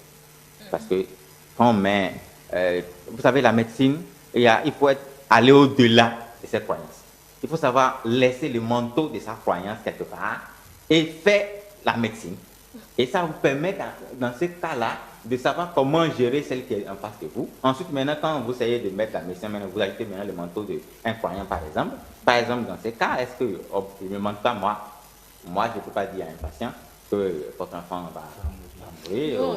vous allez le perdre. Bon, peut-être Mais, on ne sait pas comment peut-être pas aussi de justifier façon cela. choc, mais d'amener les parents à comprendre l'état de l'enfant et de l'accompagner. Si ça devrait arriver, ça va arriver. Donc, tous, même un enfant qui n'a pas un problème peut arriver tout ce jour au lendemain et que ça passe comme ça. Donc, ce n'est pas parce que l'enfant a ce genre de choses qu'il est déjà d'office en train de Et partir. Non. cela pose le problème de l'annonce du diagnostic. L'annonce du Qui doit diagnostic être tout aussi. c'est-à-dire, c'est tout un processus. Faut être On sûr ne balance que pas, ça- voilà. On met toujours C'est justement le ce que soupçon, dénonçait on monsieur- met madame le doute, Mahinton mais tout à on ne l'heure. balance pas parce que c'est un choc que le parent va recevoir. Oui, docteur, nous allons accélérer parce que le temps Voilà. commence pas à filer. Facteur Tout de à fait. risque, on Bon. va l'aborder. Pour les parties de risque, On a déjà parlé de l'âge. Voilà, toutes les femmes peuvent faire accoucher un enfant trisomique, mais plus l'âge avance, plus les risques. Tous les couples. Bon, tous les J'aime couples. bien quand on met les deux en même temps.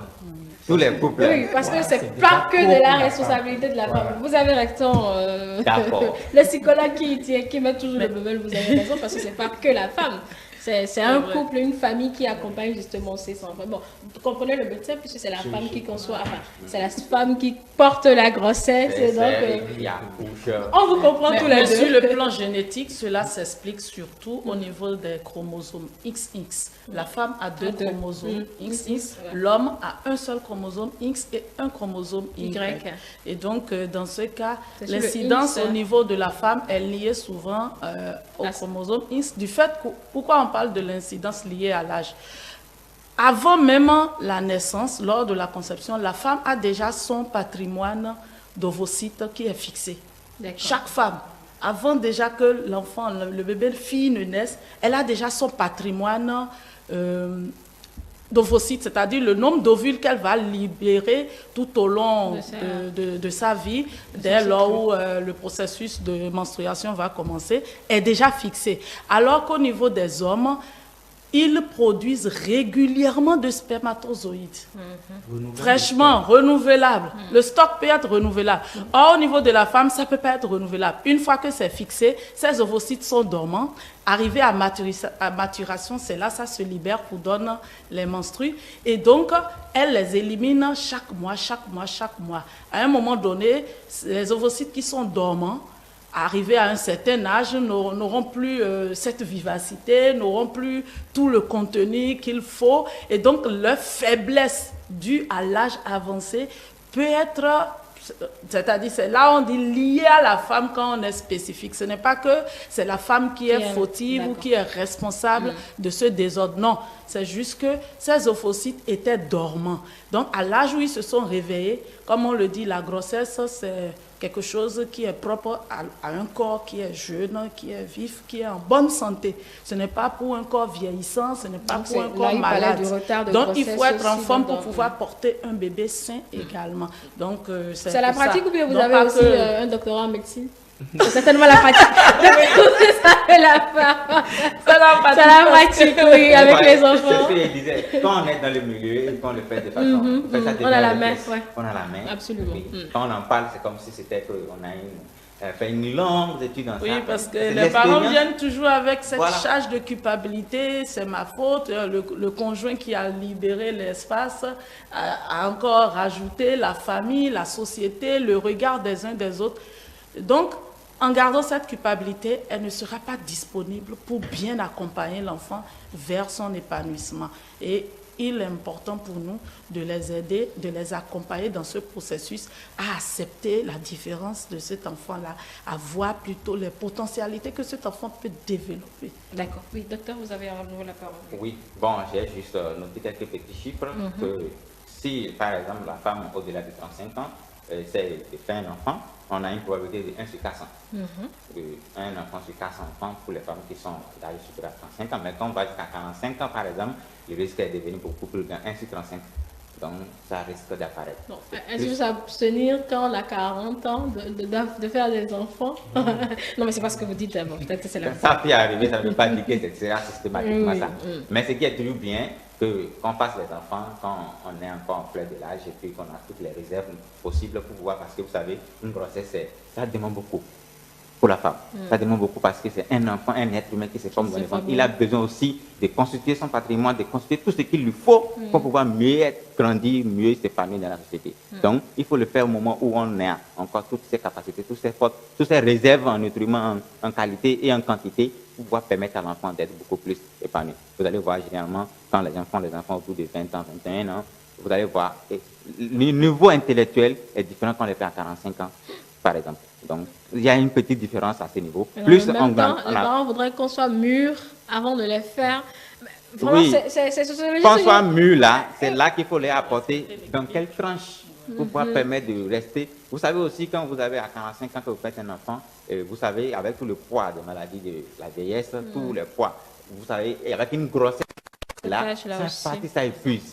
Ça épuise. Et finalement, la personne va développer peut-être plus tard et qu'on ne sait jamais et que la personne n'arrive pas à rester trop longtemps pour s'occuper de cet enfant. Quand cet enfant est quelque part en train et va réclamer forcément sa maman. Donc, vous savez, personne ne peut remplacer une mère auprès d'un enfant. Oui. Donc voilà un peu le... Ça se soigne. Tout à l'heure, Monsieur Ali Rodou disait si on ne coupe pas, et vous avez dit on ne coupe pas, mais est-ce que ça se soigne? C'est non, hein, je suppose. Bon, je ne vois pas ce qu'on va soigner. Il faut simplement accompagner l'enfant. Bon, comme on a dit, une maladie se Voilà. soigne, justement. Il faut éviter l'expression de Maladie, voilà, on y Donc, vient finalement. L'enfant naît et grandit et meurt dans cet état-là. C'est un état Voilà. général. Et ils ont leur rythme. Il ne faut pas presser. Moi, je connais la maman d'un médecin qui a fait aussi un enfant trisomique. Qu'aujourd'hui, l'enfant est tellement doué quand vous lui demandez de vous coiffer. Ça, c'est Non, souvent il est lui. très, il est Quand ils très sont doué. bien accompagnés, Il est bien ils accompagné, développent il des a compétences. fait la formation, Je vous il a eu assure. son diplôme et il le fait très bien. Il faut juste accompagner l'enfant à son rythme. Et il ne faut pas vouloir qu'il se devienne comme sa soeur qui est devenue médecin ou quelqu'un qui est devenu master en sciences là. Non, non. On l'accompagne selon ses capacités et puis il devient quelqu'un aussi. J'ai constaté autonome. aussi que beaucoup d'entre eux ont la facilité à faire des travaux manuels, excellent Exact. dans l'art. Exact. Est-ce que ça s'explique? Oui, parce que c'est dans le concret qu'ils arrivent à apprendre. Ils n'ont pas cette capacité d'abstraction, comme on le dit, de deviner les choses, d'aller réfléchir, d'associer. Si aujourd'hui j'ai pu faire ceci, ça a donné telle conséquence. Demain, il faudrait que j'évite de reproduire le même schéma. Non. Au niveau des personnes trisomiques, on n'aura pas cette capacité-là. Mais dans le concret, tu veux lui apprendre ce que c'est que le micro et son usage, tu présentes le micro et tu lui montres. Voilà, le micro, il faut appuyer là, on parle dedans, quand on a fini, il faut appuyer là pour l'éteindre. Là, il voit l'élément, il enregistre, il mémorise. Désormais, dans un autre contexte, il voit le micro, il saura reconnaître. Donc, dans ces variances, on lui montre, en faisant les apprentissages, l'élément de manière concrète, parce qu'ils sont beaucoup tactiles. ils sont beaucoup tactiles. Et surtout qu'ils n'ont pas ce qu'on appelle l'attention conjointe lorsqu'ils sont très jeunes. Et quand on parle d'attention conjointe, c'est-à-dire lorsque quelqu'un est en train de vous parler, vous suivez au fur et à mesure son regard, sa bouche, et vous entendez. Chez la personne trisomique, l'élément sera sélectif. C'est soit l'audition seule qui va entendre. Donc, pendant que vous lui parlez, si vous ne faites pas en sorte que votre voix soit la plus élevée possible pour que son attention soit sur vous, un autre bruit peut le détourner, il ne vous suit plus. Il ne vous voit plus.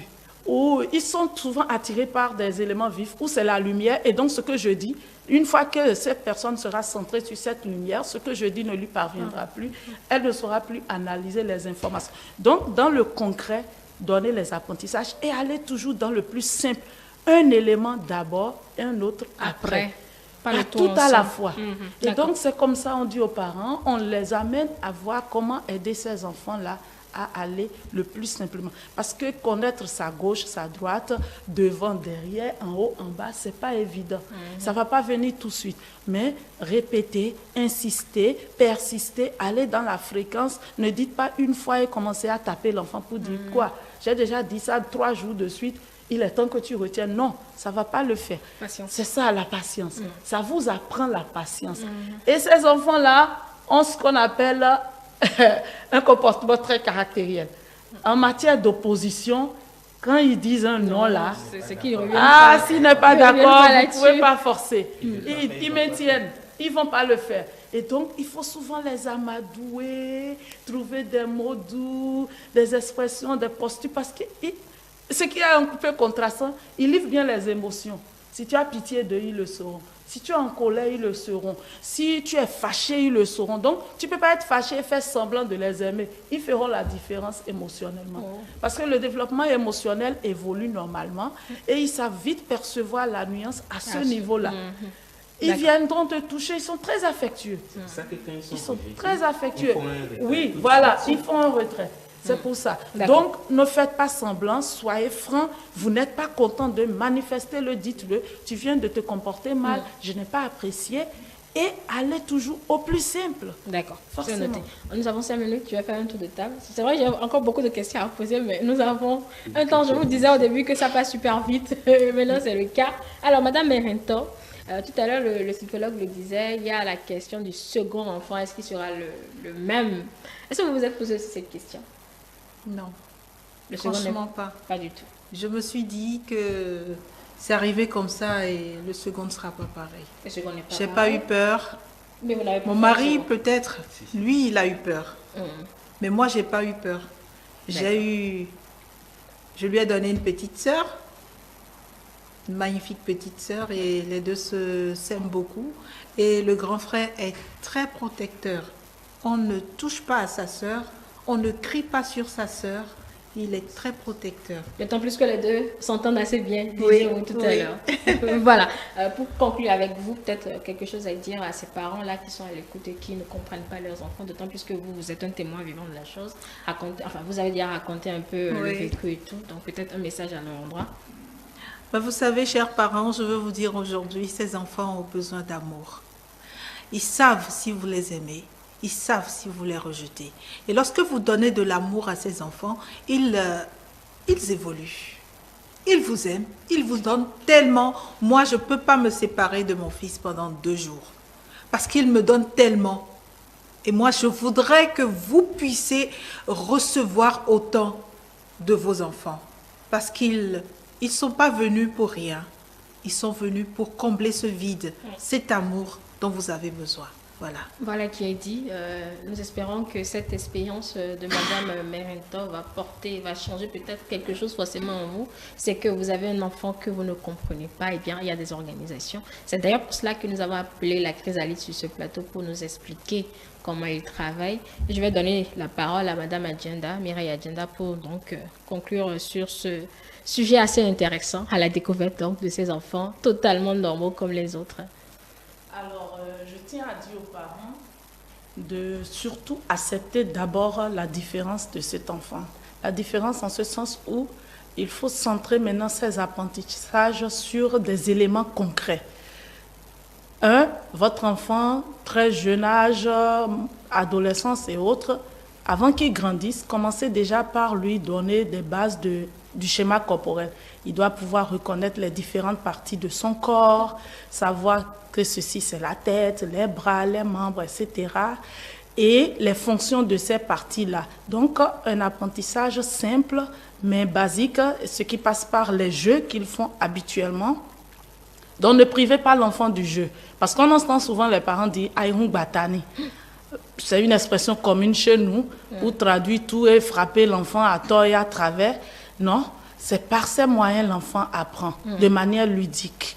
Et surtout, insister sur la motricité. Solliciter l'enfant, solliciter ses muscles, parce qu'on a parlé d'hypotonie. Il faut apprendre à lui faire renfermer ses muscles en faisant des activités motrices. Saisir les objets, la préhension, soulever, sauter, chanter, danser. Oui. Les troubles du langage, ça se corrige, mais pas que l'enfant va acquérir le langage comme vous, parents, mais juste qu'il sera en mesure de communiquer ses émotions, ses besoins, ses désirs, ses souhaits. L'enfant peut suivre des séances d'orthophonie pour apprendre des moyens alternatifs de communication. Il peut faire également des séances de kinésithérapie pour pouvoir faire des massages pour raffermir les muscles. Voilà. Il peut également, si bien sûr il y en a, à faire des séances chez l'ergothérapeute pour apprendre à maîtriser l'espace, le temps, s'orienter et se repérer. Voilà. Donc, l'essentiel, soyez toujours disponible. Quand, en tant que parent, vous n'êtes pas disponible pour être à l'observation, à l'écoute de l'enfant, vous passez à côté de l'essentiel. Voilà, soyez à l'écoute et patient. C'est ce que moi je retiens essentiellement de tout ce qu'on a dit. L'écoute, la patience, l'accompagnement. Docteur, qu'est-ce qu'on devrait dire qu'on n'a pas dit? C'est vous le spécialiste du plateau. Et je pense qu'on a tout dit. Et il faut surtout l'accompagnement des psychologues parce que c'est la partie la plus importante de l'équation. Il faut d'abord l'enfant, puisse y grandir, puisse il a besoin d'être accompagné. Parce que lui-même, il va devoir commencer à être dépendant de ses activités, pouvoir s'habiller, tout ça là maintenant. Il va quand même aussi vouloir faire comme tout le monde le fait. Donc, il faut un accompagnement. Il faut toujours aller voir les psychologues ou les psychiatres, selon dans le contexte dans lequel vous êtes. Les orthophonistes sont là également, les kinésithérapeutes sont là. Donc, c'est une prise en charge pluridisciplinaire. Tout le monde a toujours quelque chose à apporter à ses enfants. Voilà. Monsieur le psychologue. Moi, j'ai envie de vous avez la parole. Déjà tout le plateau et surtout étaler pour cette émission et dire une fois encore aux parents que c'est pas un cadeau empoisonné que vous avez reçu et il faut l'accepter. L'acceptation, tout commence par là et restez à l'écoute comme on l'a dit. Apprenez à connaître vos enfants, votre enfant et focalisez-vous surtout sur ses potentiels.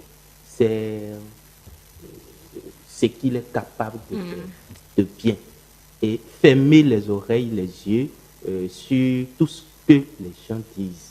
Parce qu'en lui, il y a du bien. Et c'est sur ça qu'il faut se focaliser. Merci beaucoup, André Alirono.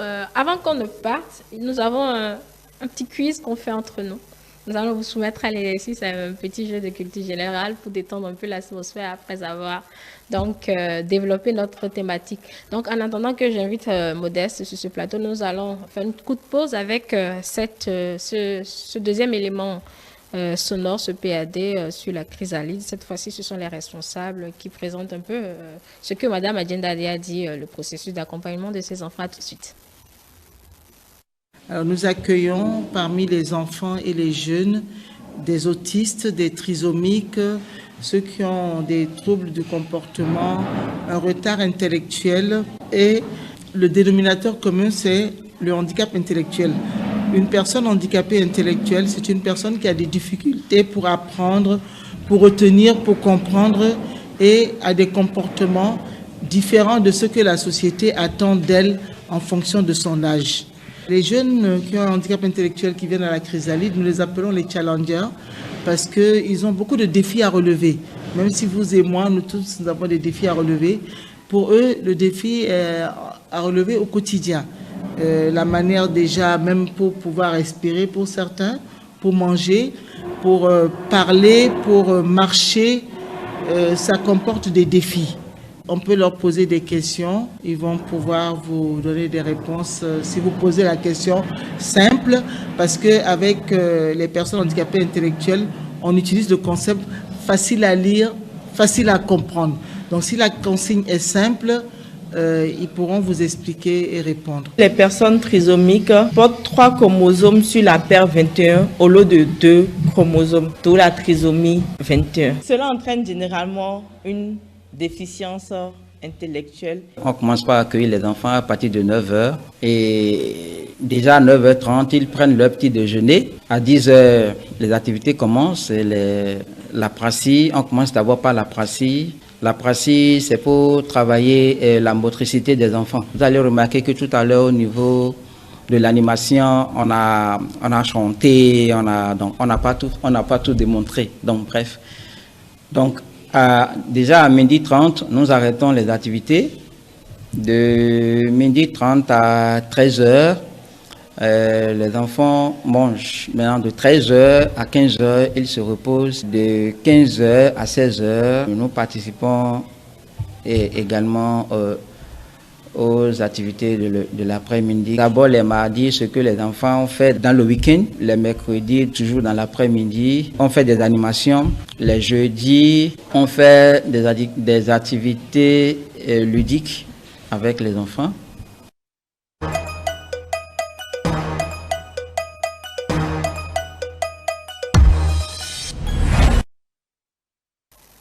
Voilà, Modeste a prévu quelques questions pour vous. Moi, j'ai la chance au moins de ne pas être soumise à cette interrogation.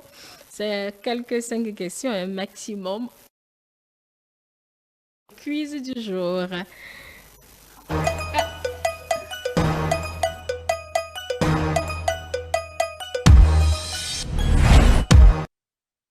Test ta culture, c'est parti. Question numéro 1. Le 20 mars dernier, le monde a célébré la Journée internationale de la francophonie.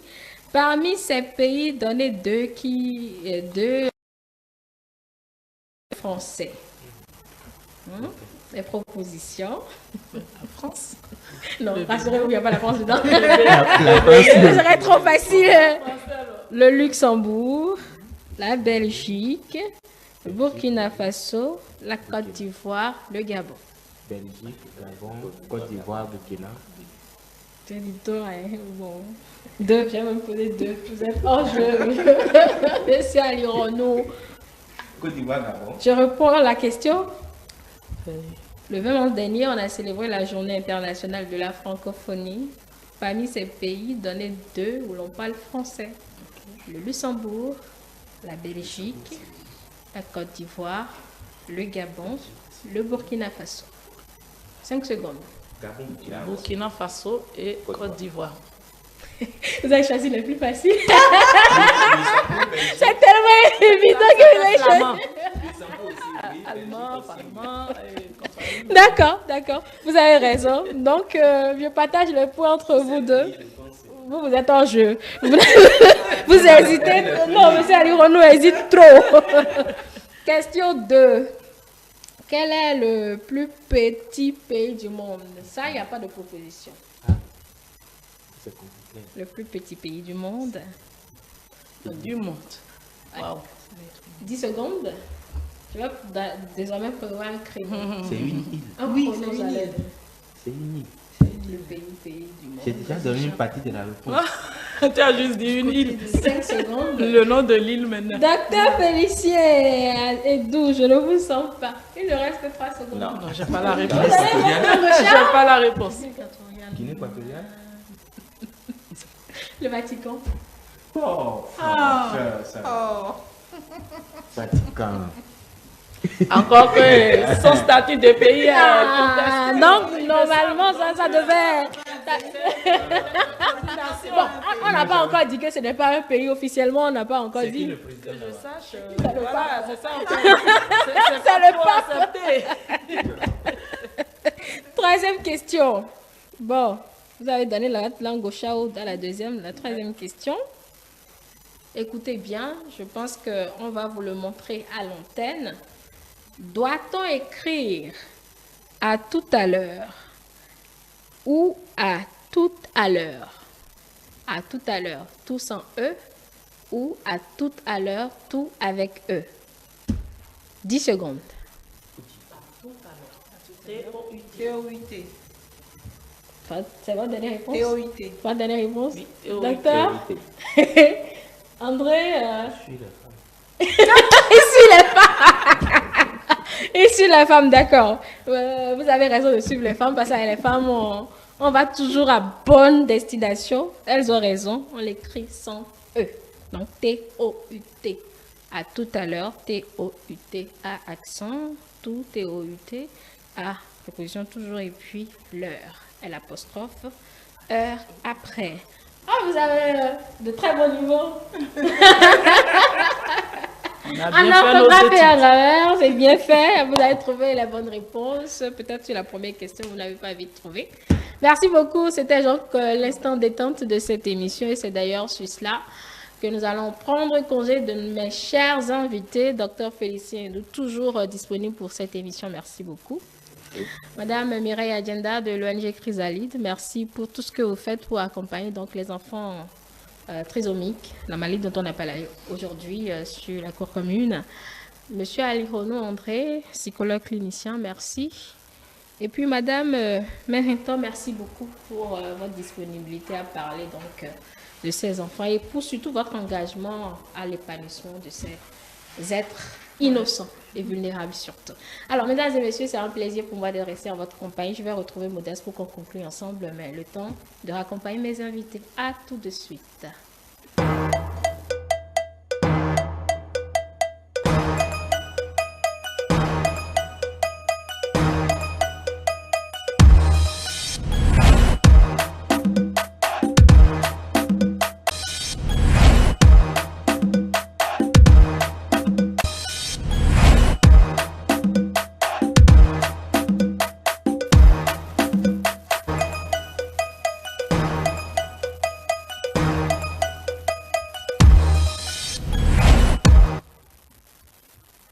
Mode beauté, dernière rubrique de cette émission, Modeste avec vous, mais ce sera moi-même qui vais la présenter.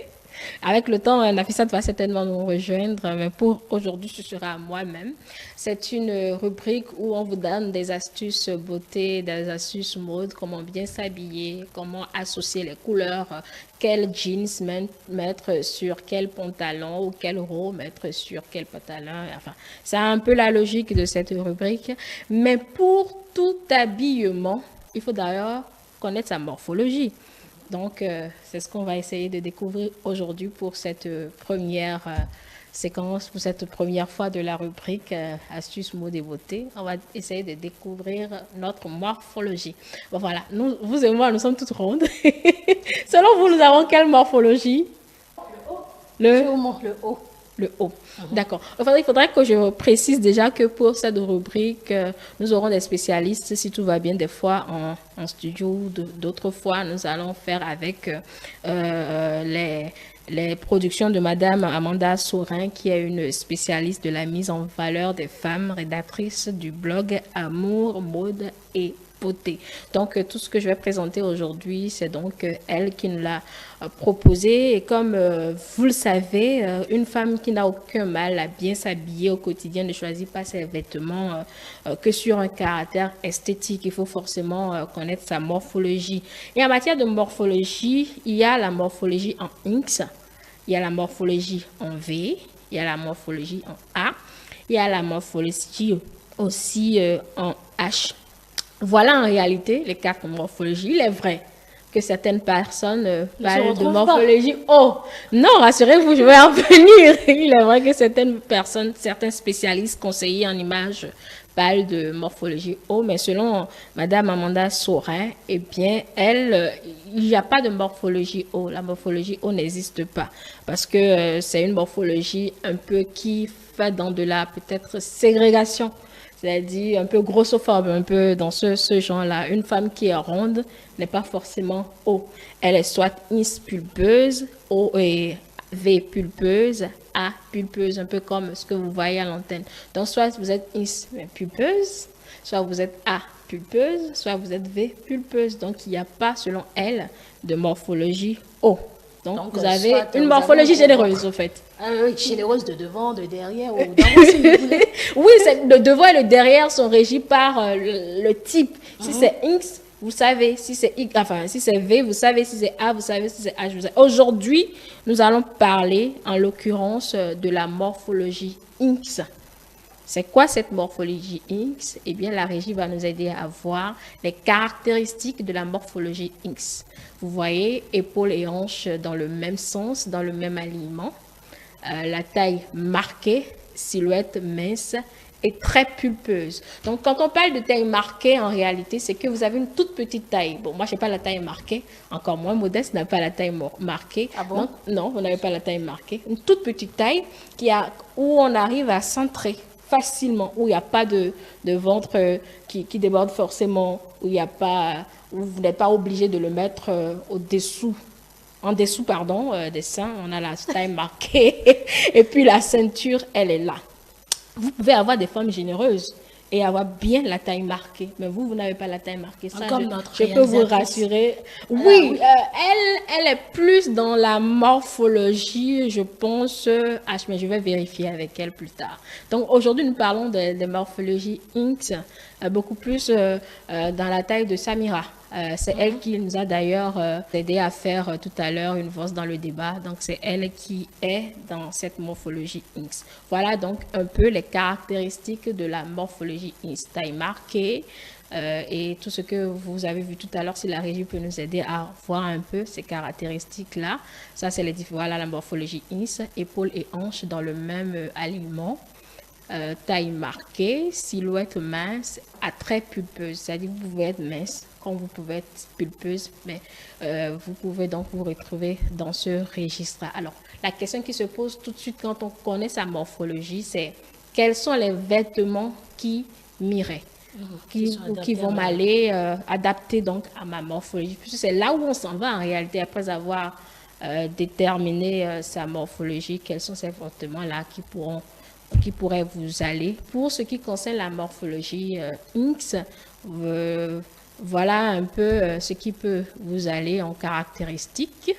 Les robes cintrées ou ceinturées qui soulignent la taille marquée. C'est très important. Quand vous avez la morphologie X, il faut toujours marquer votre taille. C'est super joli, ça, je vous le dis. Il y a les jupes fluides évasées, taille haute, super jolie également, pour mettre en valeur la taille marquée et souligner subtilement vos hanches. Les pantalons et jeans taille haute, pas très resserrés au niveau des mollets, si tu as les hanches prononcées. Il y a également les manteaux ceinturés ou cintrés, privilégiez les décolletés en V si vous avez une silhouette pulpeuse ou une forte poitrine. Ça, c'est un peu les conseils. Voilà encore les images. Voilà quelques tendances qui vont avec ces dames, ces femmes belles qui ont la taille X, la morphologie X, j'allais dire. Comme vous le voyez, un peu, c'est cela. Des jeans, des jupes et pantalons, des manteaux, comme on l'a dit tout à l'heure. Voilà un peu quelques exemples de taille, de taille X, de vêtements qui vont aux morphologies X.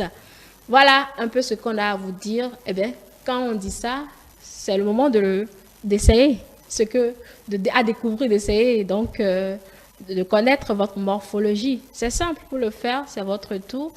Allez dans votre salle de bain, mettez-vous en tenue d'Adam et essayez de vérifier si vous êtes X. Pour demain, nous allons parler d'une autre morphologie. Je vais vous le dire donc demain. Aujourd'hui, on a parlé de X. Donc, Modeste sait déjà c'est quelle morphologie elle a. Vous savez? Zéro. Simplement la morphologie qui n'existe pas. Non, c'est pas que ça n'existe pas. Donc, vous n'avez rien retenu de ce que j'ai dit. La morphologie, elle existe. Je dis que vous êtes soit X pulpeuse. Exactement, c'est pour ça que je dis le O n'existe forcément pas. Pulpeuse. Bon, il y a certains spécialistes qui estiment que le O existe, mais bon, comme nous sommes avec Madame Sorin, c'est que pour elle, il n'y a pas de O qui existe, c'est qu'il y a les autres morphologies, mais en taille pulpeuse. Voilà. Je pense aussi qu'à travers cette rubrique, c'est le moment de s'accepter parce qu'il y a certaines personnes qui se cachent derrière le tenue, derrière le vêtement. Peut-être à cause de ce que pensent les autres, parce que je suis trop mince pour la morphologie et que bon, ça s'aide forcément pas. Mais vous acceptez vos rondeurs. Hein. Ah bah oui. Vous allez du court, du super court, de l'ultra court. Et jusqu'au... C'est rare de vous voir porter du long. Vous êtes dans les tendances courtes. Oui, j'adore. Oui, parce que vous acceptez votre... Vous faites avec. Vous aimez vos rondeurs. Et vous avez raison. Ah oui, vous avez raison. Peut-être que Saint-Tiche, notre réalisatrice du jour, voudrait bien avoir tout ce que vous avez du monde au balcon, un peu de derrière. Un peu de monde derrière, un peu de ventre. Voilà. Alors, mesdames et messieurs, c'est tout pour la rubrique mode du jour. On a parlé donc de la morphologie Inks. Demain, ce sera une autre morphologie. Vous allez le découvrir demain. Faites l'exercice chez vous. Hein. Il n'y a que des avantages à connaître sa morphologie parce que quand on connaît sa morphologie, quand on va dans une boutique, on sait exactement ce qui peut nous aller. On n'a pas besoin. Parce qu'il y a également quelque chose. Vous voyez un vêtement sur une star. Et vous avez envie de commander, le vêtement est dans votre tête, vous devez avoir la même silhouette que la star quand vous allez porter votre vêtement et on dit ce que j'ai commandé, ce que j'ai eu. Et ça revient, vous êtes totalement déçu. Ça fait vraiment mal. Vous ne ressemblez à rien. Voilà, dedans, mais parce que simplement, vous n'avez pas la même morphologie que la star sur laquelle vous avez vu le vêtement. Il faudrait déjà connaître votre morphologie et faire dans votre tête accepter déjà que si moi je coûte tel vêtement, c'est comme ça, c'est à ça que je vais ressembler. Donc il est important de connaître sa morphologie. Faites l'exercice chez vous, vous allez nous dire des nouvelles. Voilà, c'est tout. Merci Modeste, mesdames et messieurs, merci. Et merci également à toute l'équipe de production de cette émission, de la réalisation, évidemment à toute l'équipe technique. Nous remercions également Samirat qui nous a aidé à faire donc ces éléments sonores que vous avez suivis dans cette émission. Merci également à vous, Modeste. Mesdames et messieurs, on va se redonner rendez-vous demain avec le même plaisir. Allez, très bonne journée à tous.